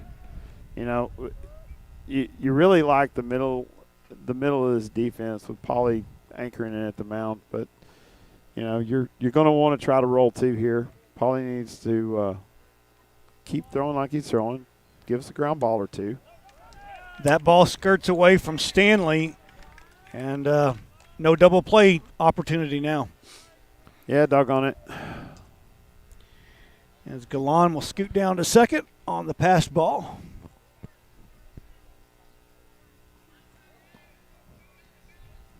So the 8-hole hitter the 7-hole hitter has caused us grief. He's driven one out to a CNI single out to left field. And then he drove the ball out to right field. Attempted bunt, foul, and the runner was going then, Chad. They are full-on small ball right here. This is Augie Garrido 101 right here. It is, and they know the way Galan is pitching right now, one extra run. Maybe all they need. That may be all they need. And so Barrera, the third baseman here, trying to lay that one down and get Galan over to third.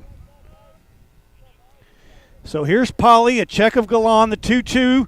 Got him swinging on the slider. And that's a big out. Oh, that pitch is so pretty when he's effective with it. I mean, it was a total guessing game, and he just trying to get a slap shot. Yeah, he just reached out there trying to get some piece of wood on the ball that just didn't quite make it. So that'll bring up Zach Vidal. Pauly's at 92 pitches. This is getting high up in the count. You got to know that Escamilla's got somebody up working. Slider. Swung on and missed 0-1. I really think that the replacement a while ago was probably to get Baker up in the pen and get him warm and ready to go in the event that we get the pinch here. Yeah, that's I think the reason why Braden Welch has entered the game. As Vidal swings at another slider. Another slider out there. And Braden Welch, who's also a good third baseman. I mean, we got a passel full of good infielders. A passel is quantity. I don't know how to define it, but a bunch. It's about a keg. Yeah.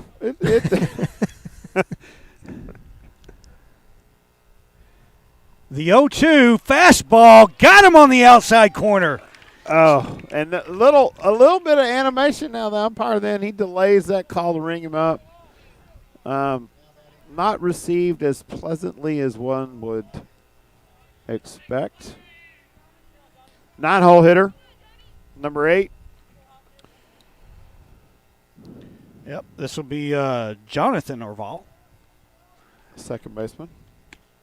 Slider from Pauly. Got the corner 0-1. So one of the things that throws you off is you you go out and you get these lineups, and then all of a sudden they come into the game and all of their numbers have changed. And so I've been playing catch-up from the get-go, trying to figure out who's who. Strike on the outside corner, 0-2 now. Well, that happens when you have to go deep into the jersey count in a game like this, in a tournament like this, I should say. Man, I'm telling you. Polly, a check, and the 0-2 fastball just off the plate. He wanted it. He started walking, but I think that one was not quite there. Umpire shows it's low and outside by a bit. You know, I like it when they tell you. The 1-2 got him with a slider. Wow. I think we all three got excited about that because that slider was dirty now, folks. I mean, that was just nasty. It's one of those pitches that sure can make a batter look silly when he's out there just trying to make some level of contact. Not a real swing hardly at all at it, just trying to make contact with the ball. That's when you know you're dealing a little bit, when you're just making the batters look a little bit silly out there. Okay, so I'm starting to get everybody in their right position, which Chad has been begging me for 3 innings because he doesn't know what to call him. He's out there saying, and this guy. Yeah. Yeah. Well, I've been calling him the 7-hole. I really kind of put everybody at a disadvantage, but at the end of the day, this was a quick turn game. Well, we did the very best we could do with what we had to work with. And I could look at 2 screens, but I'm just putting so much on LJ. I just want to look at 1 screen. You're doing a heck of a job, LJ. You are playing catch up. You're broadcasting. You're keeping the score of the game and keeping game changer. And well, we get here to the top of the 6th inning. If Galan stays in, he'll be coming out. All right, so if there's ever going to be a time, and you're thinking about this as a coach, you know, you've got 3, 4, and 5 up. You've got a pitcher up. He's got 84 pitches, folks. We've got 99. This pitcher's duel is for real, and they are just, toe to toe, knocking it out pitch by pitch, just swinging at each other. You know, trying to stay in this ball game, but with 84 pitches, Chad, you got to think, okay, maybe he's getting a little bit tired. You know, he leaves one over the plate. He sends one down Congress Avenue. 3, 4, and 5 hitters. You know, here's our chance. I guess what I'm trying to set the stage for, if there was a chance, this is going to be it. It is, and we talked about the 8 strikeouts and no hits, but he does have 6 walks. So he's getting a little wild, and maybe that has something to do with the pitch count. Well, you'll have Schultz coming on.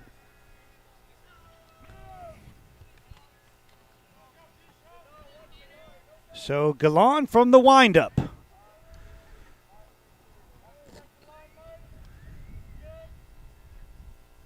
And the pitch in there, outside corner for another strike. And that was pretty close to Congress. I mean, he delivers that one right to the Capitol. The 0-1 to Schultz, taken high for a ball.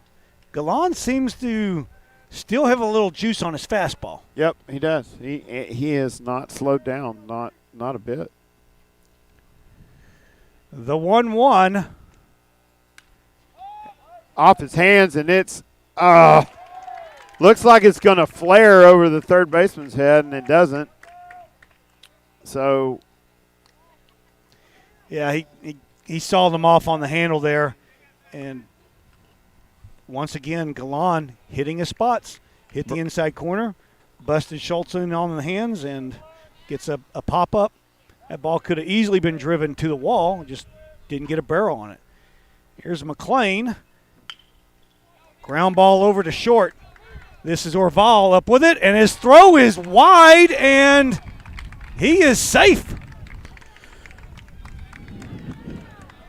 So maybe the break the Hawks were looking for. Shortstop makes a great play on the ball. I mean, he is charging hard, throws it off the correct foot, slings it, brings it down the line a little bit. Heads up play by the first baseman. If he applies that tag, I think he gets him. But the ball bounces away, and we're going to call that an error on the shortstop. All right, well, here's Anderson Could see a bunt here. Galan with a check of McLean at first. He'll throw over there. McLean back very easily. Does have a nice pickoff move. Can't get a big lead on Galan, and that's maybe why we've seen some bunts here or bunt attempts from Escamilla. Well, he's got a good pickoff. He's got a catcher with a good pop time. He's keeping the ball in front of him. It kind of freezes that runner. Pitch to Anderson, grounded over to third. He'll go to second, gets him for one, relay to first. And that's a double play. Anderson hits in a double play, and that's not the ball that he wanted to swing at. Yeah, it was a good turn. I mean, you had speed coming down the line to get those guys. That was a heck of a defensive job. Barrera started it over to Orval, and it was a nice turn. Well, that's not the way Canyon Lake wanted that inning to end. Well, nice defensive effort by East Central. Yeah, and every challenge that the Hawks have put up so far has been met with good pitching or good defense. And here we are, 1-0, and we're going into the last inning. Yes, we are. This is the gut check that, again, I talk about, the things that you're doing going into district. Some people say these games don't count. These games do count. They count for a lot of things, none the least of which is, momentum and confidence. But the other thing that you're looking for is to develop these players mentally, physically, get them in form to be ready to go for district play, which is a district that is fret with some strong ball clubs. Wimberley, Fredericksburg, Bernie, Bandera, Davenport, the new high school, but who's been acquitting themselves well on the baseball field. So, it's going to come down to a gut check here. You're looking for errorless baseball here in this last frame as they go on defense, and you're wanting to see Pauly just really kind of dig deep and find himself here with 99 pitches. He's going to have to get after it and hopefully get out of this one quick and get us up to bat and put something together at the bottom of the lineup to score some runs. LJ, you kind of said it. I think Escamilla loves being in these types of games because you are going to be in these kind of games in this tough district that the Hawks are in. And so 1-0 game, these are the situations you want your guys to be in. As here's a butt attempt, diving play by Welch, and it is off his glove, and that's going to be a base hit. Wow. So Welch makes a play on the ball. He's coming up hard on it, and he's trying to just dig something out. Might have had that if he stays back on it and tries to make the throw, but, young man trying to make a play. And yeah, he's kind of caught in between. You're right there, LJ. Could have stayed back. Maybe you don't know how high that next hop was going to be, and tries to dive for it. Showing bunt here. Pulled back for ball one. Folks, we're on full on small ball. I mean, this is textbook. They are doing everything they can to get a batter on, get a batter over in a scoring position, try to make something happen, get him around, and put this thing at 2-0, which is going to be a challenge for the Hawks coming up at the last part of the order. Yeah, well, strike from Pauly. Gibbs batting in the number 2 hole. You would imagine he's probably a good bunter. And both managers know how much one run means in this ball game as that one's pulled back. It's 2-1. Just to let you know how this tournament works, it's a time limit ball game. The allotted time before you can start the next inning is 1 hour and 50 minutes, and so it is possible to result in a tie. However, we are going to have enough time because we did start the inning to finish this ball game in the 7th. So, it really just comes down to gut check baseball for the Hawks right here. You're exactly right. The 2-1 to Gibbs, and Pauly misses high again. It's 3-1.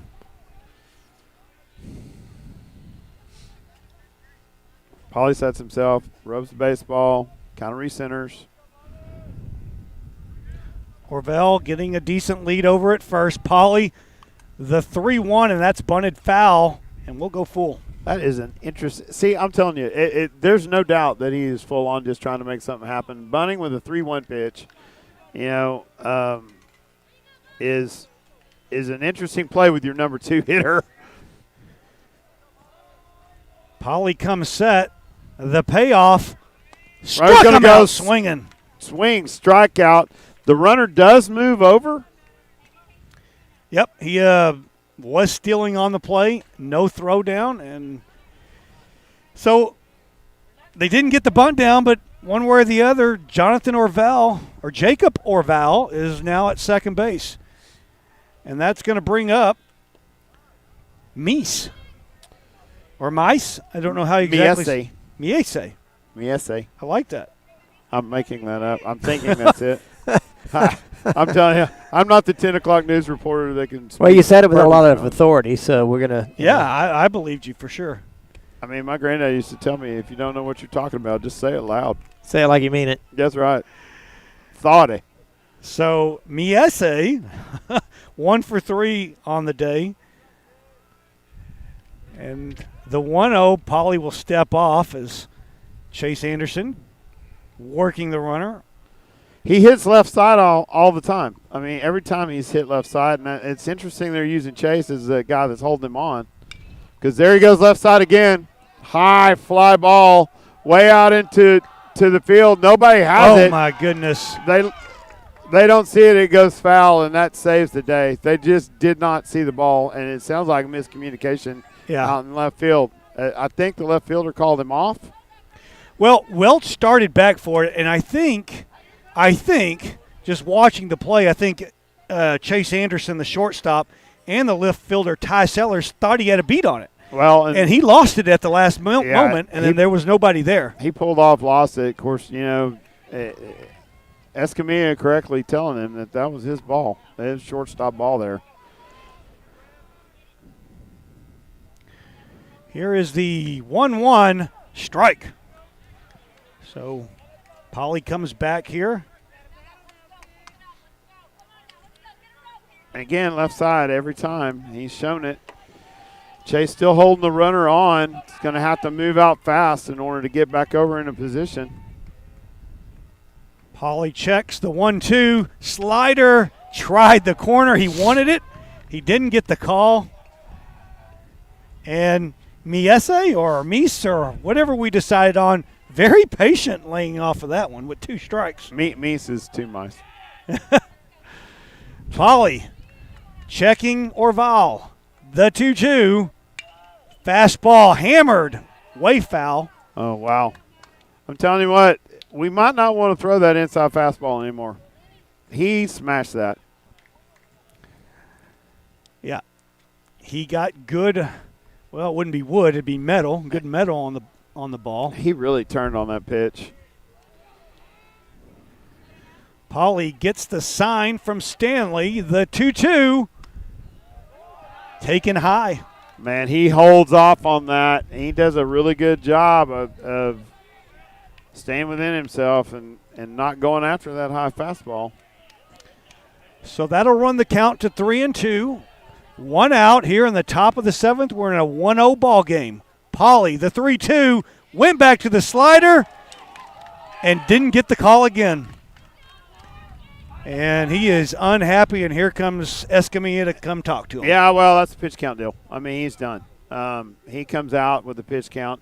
I know he's down. He really wanted Chase to catch that foul ball over there. Everybody got kind of confused on where that ball was.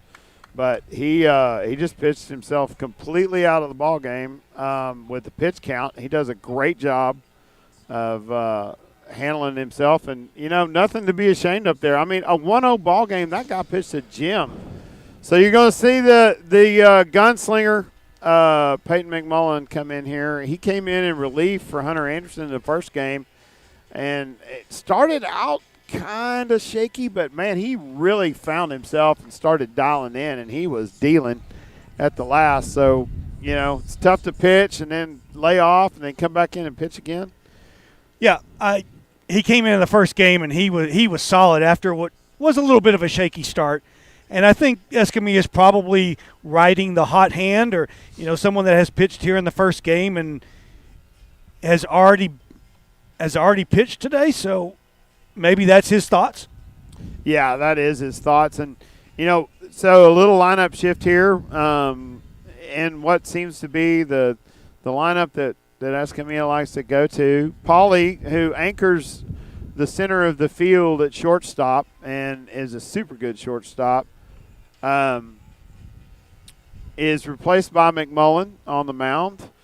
Chase Anderson moves over to third. Yep, and McMullen's going to be in a tough spot here.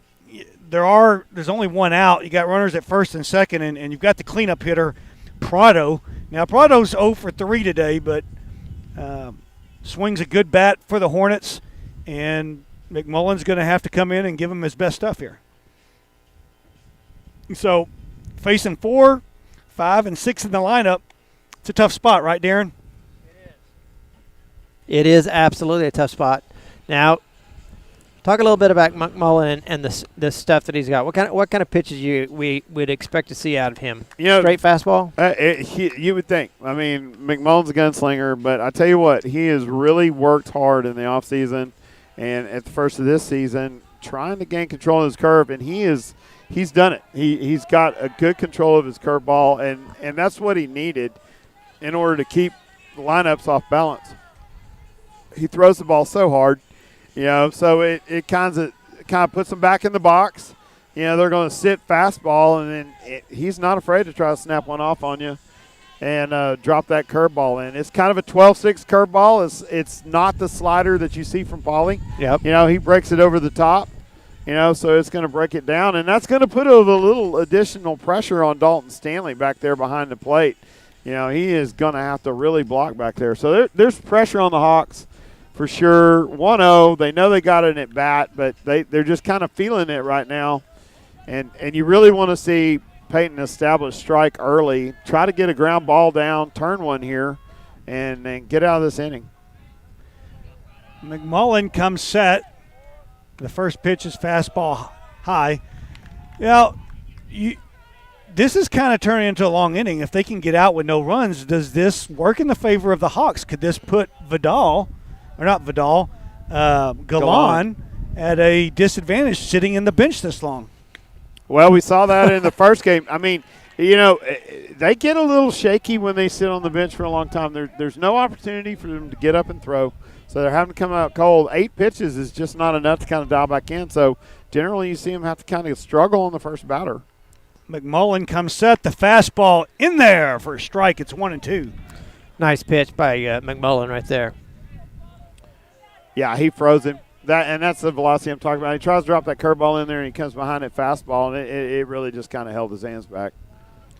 McMullen checks the runner at second. The 1-2. Fastball will skirt away from Stanley, and the runners were both advanced 90 feet. Not what you want to see. No, that's not what you want to see. Stanley actually coming back from food poisoning yesterday. He was down, so he's probably a little wobbly maybe back there, but he's done a great job. I mean, he has really battled back there. He's going to have to drop to his knees and block everything now, though. The 2-2 high. Did he go? They want to check at first, and they're not going to get it. He's just going to say he didn't go. You see this a lot. This is kind of a little bit of baseball IQ here. When you have a 2-umpire squad on the field, the guy lines up in the center of the field when you got base runners, and generally the plate umpire will not grant an appeal because that field umpire just doesn't have the angle to see it if he crossed it. Well, right there, McMullen throws ball 4 and loads the bases with 1 out. So will put himself in a tougher jam here with this is the number 5 hitter. Is that correct? Garcia. And hard ground ball at first. Schultz goes to second for 1. He's got nobody covering. There's nobody over there. Oh, playmate over at third. And, Chase thinks he has him. Umpire doesn't give him the call. So play across the infield. Schultz throws the ball, fires it over to second base. Paulie has to come back, but he's got nobody to go to. So he recognizes that there's a play at third, And Anderson is staying home, does a great job of playing defense. The runner gets off. They make a throw over there. Chase tries to lay the tag down, and they call him safe. Yeah. It was a nice diving attempt by Schultz. Got the lead runner. There was no way they were going to turn it at first. And the run was going to score regardless. But Meese kind of got caught coming around third base, and Pauly recognized it and zipped one over there to Anderson. And, well, he was called safe, so that's the call we're going to go with. That's the call they made, and that's the call that it is. Yep, so that will bring up Galan, the pitcher, and it's now 2-0 Eagles. Or Hornets. Why did I say Eagles? Oh, the Eagles were the first team, right, that we played earlier today. I don't think so. They were something else. Oh, well, I don't where know. did I get I'm Eagles? staying out of this argument. Argue with yourself. McMullen delivers high. It's 1-1, and Garcia will advance down to second with no throw. So Canyon Lake just trying to get an out here and get into their bottom half of the inning, trailing 2-0. McMullen fastball swung on and missed. It's 1-2.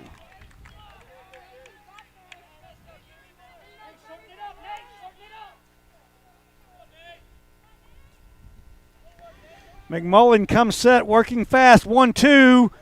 Oh, and he just got a piece of that. Galan just stuck the bat out there. Just got the barrel of the bat on the ball, just barely. I just replayed that whole play-by-play in my head that I just called, and everybody in the public is probably going, what the heck is he talking about?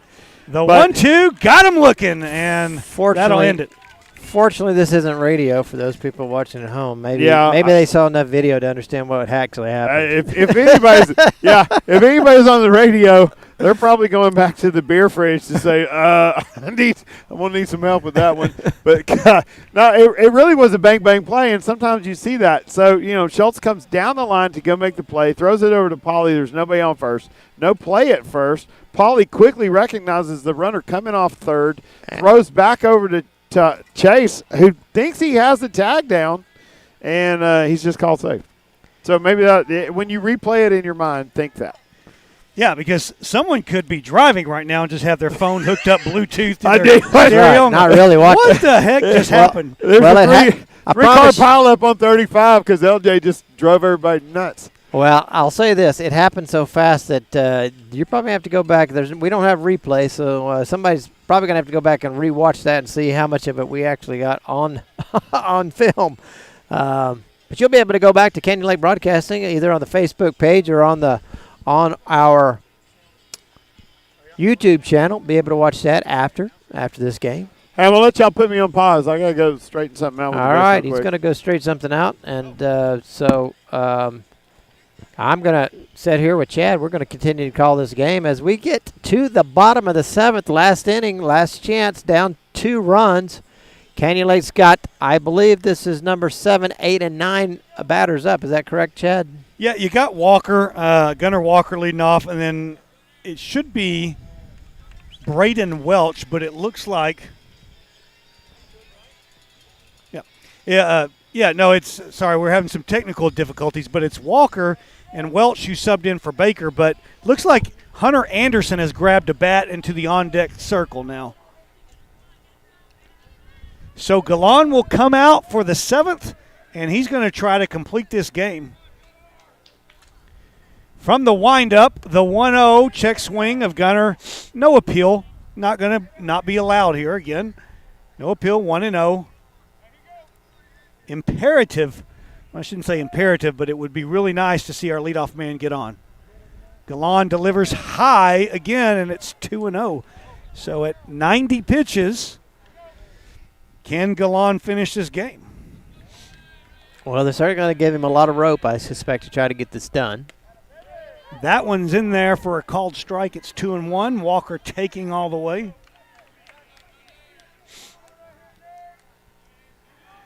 Galan dealing fast here in the bottom of the 7th. The 2-1 is high again, and it's 3-1. So 3-1 now to Walker. I don't know if Escamilla will have him taking here. I think he will really want that get that leadoff count. I suspect he's going to have him taken all the way. The 3-1 from Galan down in the dirt, and you got what you wanted. It's going to put a leadoff runner on. That's what you wanted to have happen. And as you said, it's going to bring up Hunter Anderson.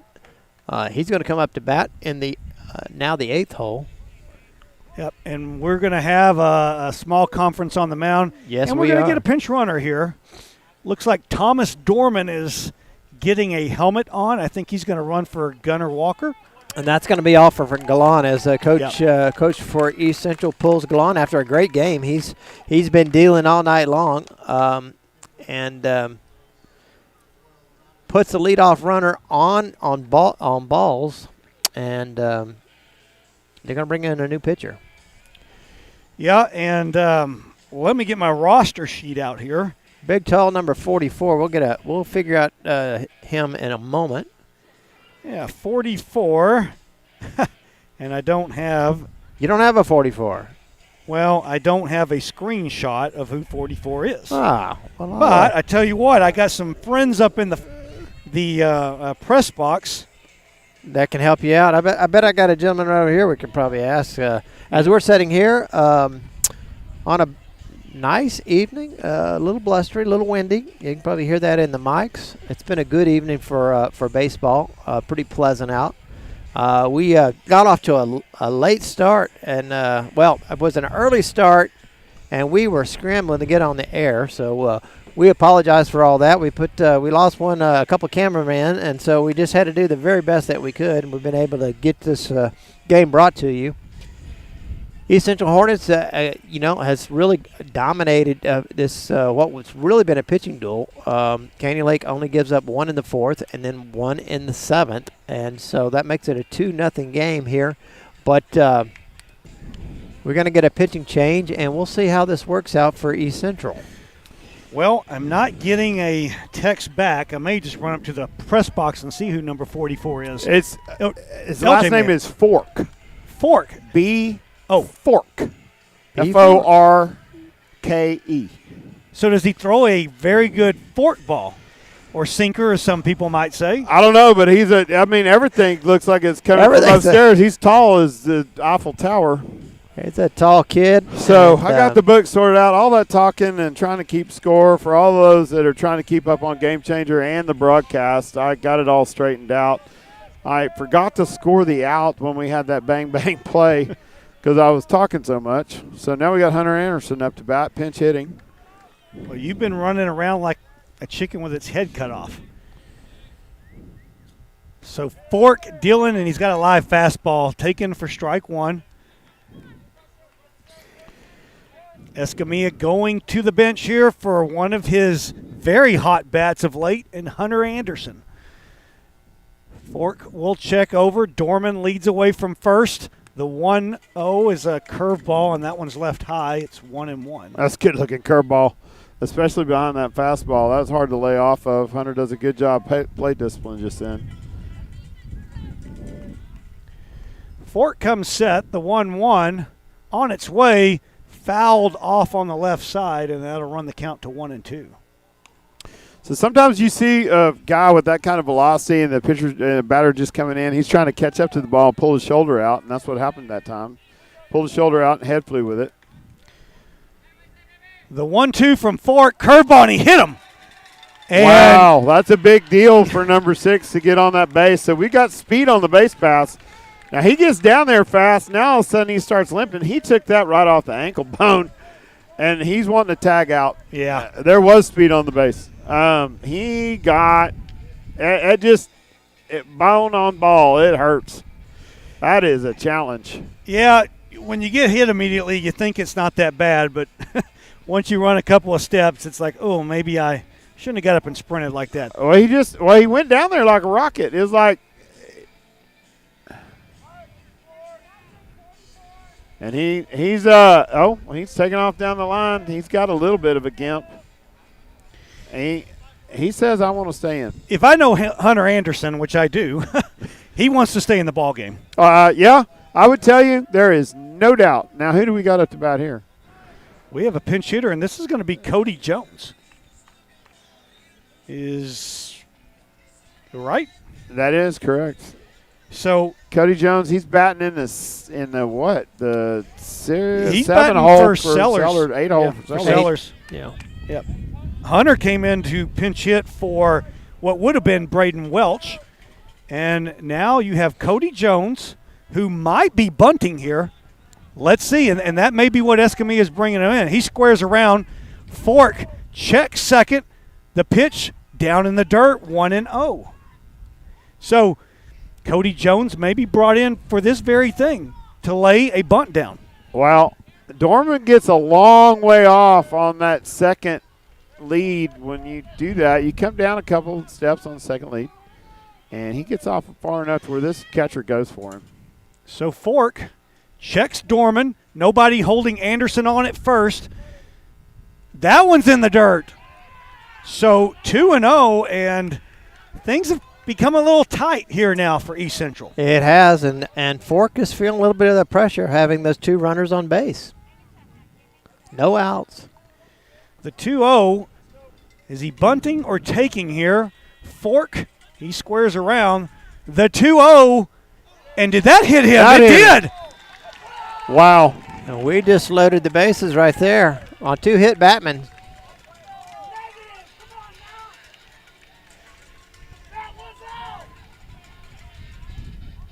So there's an appeal here. What the opposing team, East Central, is going to say here to the home umpire is that the bat was out, so he was committed on the pitch. And it appeared to me that Jones tried to pull back. Now, when someone's throwing 85, 86 miles an hour, you know, it's hard to pull back quick. I thought Jones was pulling back. East Central didn't see it that way. they did not. Now we got a pinch runner. You're just reinserting Ty Sellers. Ty Sellers. So for those that are seeing it on Game Changer, it shows up as a pinch runner, but that means that Ty Sellers coming back in the lineup. Ty with some speed, Hunter with some speed, Dorman with some speed, Jeremy Green, who hit one out in the first ball game.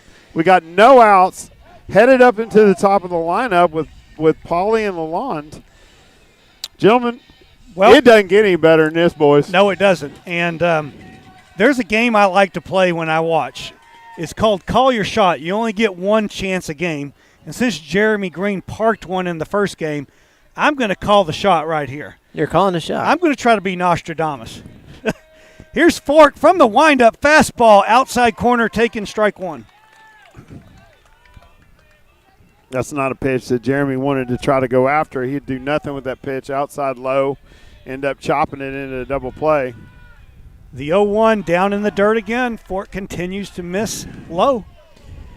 And as you say, you have such a deep field behind the catcher that a pass ball here will score the runner. The 1-1 from Fork. Swung on and missed. Standing in the on-deck circle is the top of the lineup and Tyler Pauly. No outs.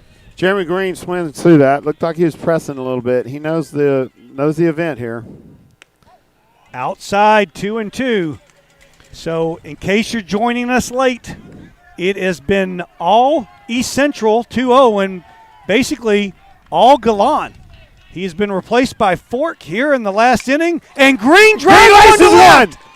And it's down! It goes past him! That's going to score 2! That's going to score 2! We got somebody coming home! And that's He's it is. off! And there's the ball game! We win the ball game! Jeremy Green comes in and scored on a triple out the left field, and Hawks win! Oh, my God! Oh, my God! That is a cardiac arrest right there waiting to happen in the box. With a walk-off triple. Well, or double. I'm not sure where he ended up. It is going to officially be scored a double. It is a double But do you with an advance remember, on the play. I called the walk-off homer. Now, with Jeremy Green's speed, had they not stopped that play, I could have had the inside the park homer. You might have had it because with his speed, he was legging it out. I tell you what, he got a fastball, and he ripped on that. And the left fielder made a diving attempt because it was a do-or-die play. If he makes that play, he saves the game. And if he doesn't, that ball goes to the wall. And LJ, you alluded to it. You had speed on the bases. You make a selective effort to do those types of things. That is why I tell you it's a chess match and not checkers. He knew this was the chance. He had the last inning. He had people on the bases. He needed speed on the bases. He does a great job of putting somebody out there that can get around. I'm telling you what, they were hoofing it, and that Ty Sellers on first base was chugging. Anybody else out there, maybe you don't score, I don't know, but I tell you what, boys, that's a baseball game that you want to watch. If we overamped the microphones a little bit in your house and you got that live, God, I hope it was enjoyable as it was here.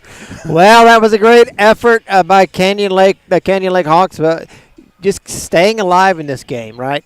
Doing all they can. They gave up what they thought was a run in the top of the seventh. Was an insurance run for East Central, but they load the bases, and up comes Jeremy Green with a big hit and clears the bases and takes a 3-2 lead and the game with a walk-off. Let's talk a little bit about pitching, Darren. Tonight in the first game we saw some excellent pitching by Canyon Lake, and we had two players come in and throw a shutout. Tonight you saw Tyler Polley throw as good a game, or one of the best games that I've seen him throw this year, and he really just guts it out. And I won't call it survive. I mean, in anybody's book, anybody's scorebook, that's a hell of an effort. Well, it was a bona fide pitching duel all the way up, until he left the game, right? It was. But McMullen comes in and does his job as what seems to be the closer, and gets the shutdown when he needs it. We come up, and we get two hit batsmen. We show bunt, and it makes a difference. There you are. We're up on the air. Corey's got us dialed in, and so big win for Canyon Lake, and we're going to wrap it up. LJ, as we got to pack up and get ready, and I see the players out working the field. We got a little bit of work to do to get ourselves packed up as well. Yeah, so we'll quit talking on the air, but I guarantee you we'll be talking about this one all night. Well, it's a great game. Canyon Lake comes away with a 3-2 win against East Central Hornets, and great game and an excellent job, LJ. And Chad, thanks for spelling and stepping in and bringing this one home. Excellent effort, and hope you enjoyed it back at home. Good night and good luck, and we'll catch you on the next game.